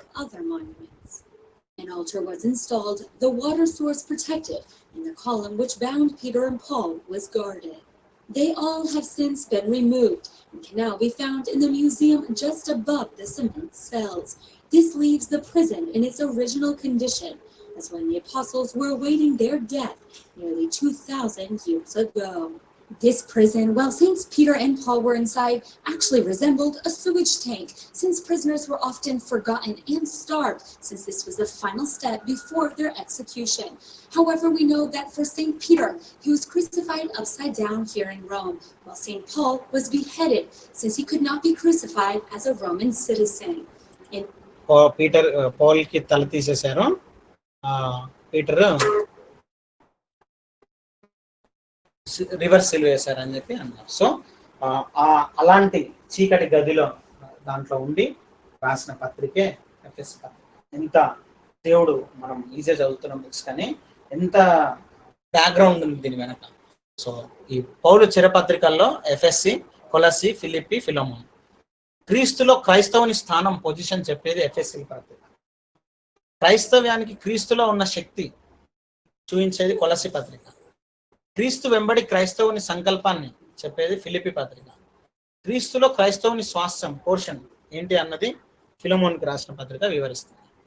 ఎఫ్ఎస్సి రాసినటువంటి పత్రిక గురించి కొంతమంది దైవజనులు ఏమన్నారంటే, జే ఆర్మిటేన్స్ రాబిన్సన్ అనే వ్యక్తి పరిశుద్ధ పౌల్ రచనలు కిరీటం అన్నారు. ఎఫ్ఎస్సి దాన్ని ఒక కిరీటం అన్నారు పౌల్ రాసిన దాంట్లో. విలియం బార్క్లీ ఏమన్నాడంటే, పౌలు పత్రికలలో రాని దీని విషయంలో. జాన్ కెల్విన్ నాకు ఇష్టమైన పత్రిక అని చెప్పి రాశాడు. ఏటీ పియర్సన్ పౌలు 3వ ఆకాశపు పత్రిక అన్నాడు. యూదులు నమ్మే 3వ ఆకాశం ఏంటంటే ఇదొకటి అనుకుంటే, 2వ ఆకాశం మేఘాలు అయితే, 3వ ఆకాశం దాని మీద ఇంకో 3 ఆకాశాలు ఉంటాయి, దేవుని సన్నిధి పైన ఉంటుంది అన్న. అక్కడి నుండి వచ్చిన పత్రిక ఎఫ్ఎస్సి పత్రిక అని అంటాడు. అది ఇంకో వ్యక్తి అన్నాడు, చిన్న లేఖ కానీ ఒక క్రైస్తవుడు ఆధ్యాత్మిక సంపదను అనుభవించే లా చేస్తుంది. వీళ్ళందరూ ఈ ఎఫ్ఎస్సి పత్రికని చాలా ధ్యానించిన వ్యక్తులు. ఈయనను గుర్తుంచుకోండి, చాపెల్ పేరు మీరు వినుంటారు. మార్టిన్ లాండిన్ Jones and Westminster chapel 1954 నుండి 1962 వరకు. ఎన్ని ఇయర్స్ అండి? 8. ఆ టైంలో 232 సందేశాలు ప్రతి శుక్రవారం ఎఫ్ఎస్సి లేఖనాల మీద బైబిల్ అధ్యయనం చేసి ఇన్ని పుస్తకాలు రాశారు. ఓన్లీ ఎఫెషన్స్ చాప్టర్, ఇంకా వేరే ఏం లేదు. ఎఫెషన్స్ చాప్టర్ మీద 232 సందేశాలు అంట. వాళ్ళకి అంత టైం పట్టింది. ప్రతి శుక్రవారం వీళ్ళు బైబిల్ స్టడీ చేసి ఎఫిషియన్స్ మీద ఎంతో నేర్చుకున్నారు. అట్లాంటి వాళ్ళే చాలా మంది. వీళ్ళందరూ కూడా ఎఫిషియన్స్ చాప్టర్ వల్ల వాళ్ళ యొక్క క్రైస్తవ జీవితానికి ఎంతో లాభాన్ని చేకూర్చుకున్నారు. ఎలాంటి పరిస్థితులైనా రానివ్వండి, ఎఫ్ఎస్సిలో ఉన్నటువంటి పరిస్థితులు ఇంకెక్కడ లేవు. ఇప్పుడున్న కాలంతో అప్పుడున్న ఎఫ్ఎస్సితో పోల్చుకుంటే చాలా తక్కువ అంట. సో ఆ పత్రికను మనం కంప్లీట్ ధ్యానం చేస్తే మనం ఎక్కడైనా క్రైస్తవులో బతకవచ్చు, భయపడాల్సిన అవసరం లేదు. ఎఫ్ఎస్సీలు రాసిన పత్రికలో మొత్తం 6 అధ్యాయాలు ఉన్నాయి, 155 వచనాలు ఉన్నాయి.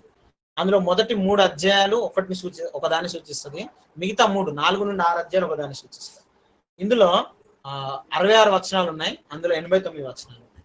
ఇందులో సిద్ధాంతము పునాది వేయబడుతుంది, డాక్ట్రినల్ టీచింగ్స్ ఉంటాయి, వర్క్, క్రీస్తు చేసిన వర్క్, ప్రభు చేసిన పనిని, నూతన చర్చ్ ని ఫామ్ చేసింది ఇందులో ఉంటుంది. అదేంటంటే ఇదంతా దేవుడు చేశాడు, అది నువ్వు చేయాలి, అంతే లాజిక్. ఇదంతా దేవుడు చేశాడు, అది నువ్వు చేయాలి. మిగతా 4 నుండి 6 చాలా చాలా ఇంపార్టెంట్ మనకి. సేవ నీ బాధ్యత, నీ ప్రవర్తన, క్రైస్తవునిగా నీ నడక, నూతన సమాజాన్ని నీకు ఇక్కడ ఇచ్చాడు కదా దేవుడు, దాంట్లో నీ ఫంక్షనింగ్ అలా.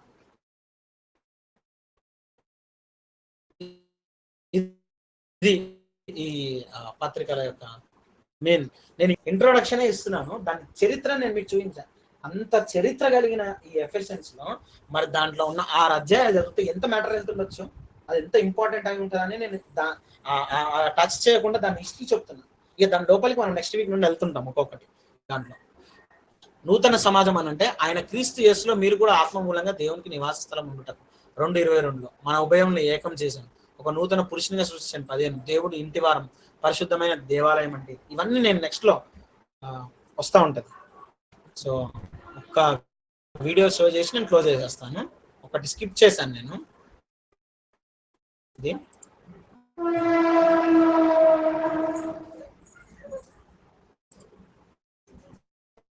ప్రస్తుతం ఎఫ్ఎస్ఎస్ పట్టణం గ్రౌండ్ రియాలిటీ అన్నమాట. ఇప్పుడు ప్రస్తుతం అక్కడ డ్రోన్ షాట్ లాగా ఇవి వేసారు, ఫొటోస్ ఉన్నాయి వాటికి సంబంధించి.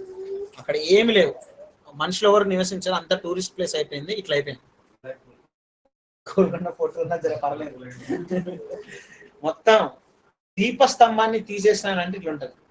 దేవుడి సింపుల్ చెప్పాడు, నేను భూకంపం అక్కడ 1600 to 700 AD. సో బైబుల్ అబద్ధం కాదు, బైబుల్ దేవుడు అబద్ధం కాదు, ఆయన మాట అబద్ధం కాదు. ఆయన ప్రతిదీ గమనిస్తున్నాడు, ప్రతిదీ చూస్తున్నాడు. ఎక్కడెక్కడ ఏమేమి మినిస్ట్రీస్ అవుతున్నాయి, ఎక్కడెక్కడ ఆయన నామూలు టీచింగ్స్ అవుతున్నాయి, ఎక్కడెక్కడ ఎవరెవరు ఏమేమి పరిచయం చేస్తున్నారు, ఎలా ఉంటున్నారు, ఏంది అన్నది పరిశుద్ధాత్మ దేవుడు సంచారం చేస్తూనే ఉంటాడు ప్రతి మనుషుల మధ్య. అక్కడ పేతురుకి చేస్తున్నాడు, ఇక్కడ పౌల్కి చేశాడు, యోహాన్కి చేశాడు, తిమోతికి చేశాడు, బర్నబా మినిస్ట్రీలో కూడా అక్కడ ఆయన చేస్తూనే ఉన్నాడు. ఇక్కడ మన మధ్యలో కూడా పరిశుద్ధాత్మ దేవుడు ఉన్నాడు.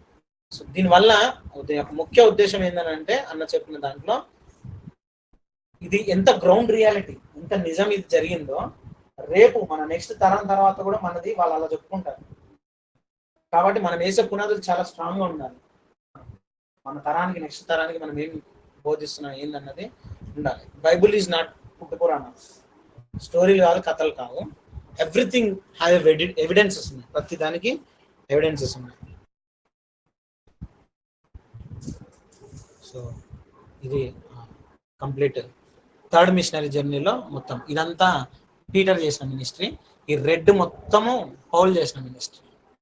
ఈ సి ఆకారం ఉంది కదా, ఇదంతా ఇందులో నుండి వచ్చేదంతా కూడా 7 సంఘాలకు పత్రికలు రాశాడు కదా.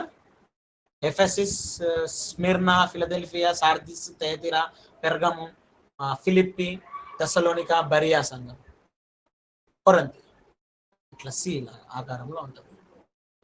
ఇవన్నీ ఇక్కడిక్కడే 7 సంఘాలకు పత్రికలు. ఎందుకంటే యోహాను ఇక్కడ ఉండి అన్ని అబ్జర్వ్ చేశాడు. పద్మాస్ ద్వీపం ఎఫెసిస్ పక్కనే ఉంటుంది. ఇక్కడ ఉండి రివల్యూషన్ ప్రకటన గ్రంథం రాశాడు, పద్మాస్ ద్వీపం. అట్లా ఏది కూడా చరిత్ర ఆధారం లేకుండా బైబుల్ రాయబడలే, బైబుల్ పత్రికలు సేకరించలే. దేవుడి చిత్తంలోనే బైబుల్ రాయబడింది. యాజ్ ఇట్ ఈస్ అక్కడ జరిగినాయి, జరగకుండా కూడా ఏమీ లేవు. అవన్నీ చరిత్రక ఆధారాలతో సహా చూపించాను. సో నెక్స్ట్ వీక్ మ్యాక్సిమం 3కే స్టార్ట్ చేయడానికి ప్రయత్నం చేస్తాను. ఒక ఫస్ట్ చాప్టర్లో నేను ఇందాక డివిజన్స్ ఇచ్చాను కదా, ఆ డివిజన్స్ ప్రకారంగా ఒక్కొక్కటి యాక్చువల్లీ మా చర్చ్ అని చెప్పి అనుకున్నాను. ఫ్రెండ్స్ అందరినీ కూడా పిలిచాను. ఇవాళ మనకు ఆల్రెడీ ఎఫిషియన్స్ ఉంది, బట్ ఇది మేము ప్లాన్ చేసి ఎప్పుడంటే నేను ఏప్రిల్లో ప్లాన్ చేశాను. ఇది తర్వాత అన్నవాళ్ళు మనకి పెట్టడం నేను చూశాను అనమాట మన ఇందులో కూడా. బట్ ఎనీవే ఒక్కొక్క ధ్యానం ఒక్కొక్క రకంగా ఉంటుంది. మన ఇందులో కొంత విషయాలు మనం తెలుసుకుంటాం, మనకి ఈగోలో ఇంకా కొన్ని రకాల విషయాలు మనం తెలుసుకోగలుగుతాం. ఎంత ఎక్కువ ధ్యానిస్తే అంత మంచిది ఎఫిషియన్సీ. ఇప్పుడున్న ఈ పరిస్థితుల్లో మనకి ఎఫిషియన్సీ అప్పుడున్న పరిస్థితితో పోల్చుకుంటే ఇప్పుడున్న చాలా తక్కువ. ఇప్పుడు మనకు జరుగుతున్నటువంటి క్రూసిఫికేషన్ కానీ ఏదైనా కూడా దాంతో పోల్చుకుంటే తక్కువ. సో ఎఫిషియన్సీ పత్రిక బాగా మైండ్లో ఉండగలిగితే నువ్వు ఎలా జీవించాలి, ఎలా పోరాడాలి, ఎవరితో ఎలా మాట్లాడాలి, ఎలా సువార్త ప్రకటించాలి, ఎలా మినిస్ట్రీ చేయాలి. చాప కింద నీరు లాగా మనం ప్రభు రాజ్యాన్ని కట్టాలి, అలా మనం కట్టగలం. సో నెక్స్ట్ వీక్ కూడా దయచేసి అందరు రన్నింగ్ కవర్ అని ఉంటే కూడా తీసుకురండి. అసలు యాక్చువల్లీ ఎఫిషియన్స్ ఏమున్నదని చెప్పడానికి నేను ఇంత తీసాను, అందులో ఇంకెంత ఉందని అన్నది మనం ఇంకా చూద్దాం. చాలా థ్యాంక్ యూ అన్న. చిన్న ప్రార్థన చేస్తాను మన మధ్యలో కృష్ణ అన్న.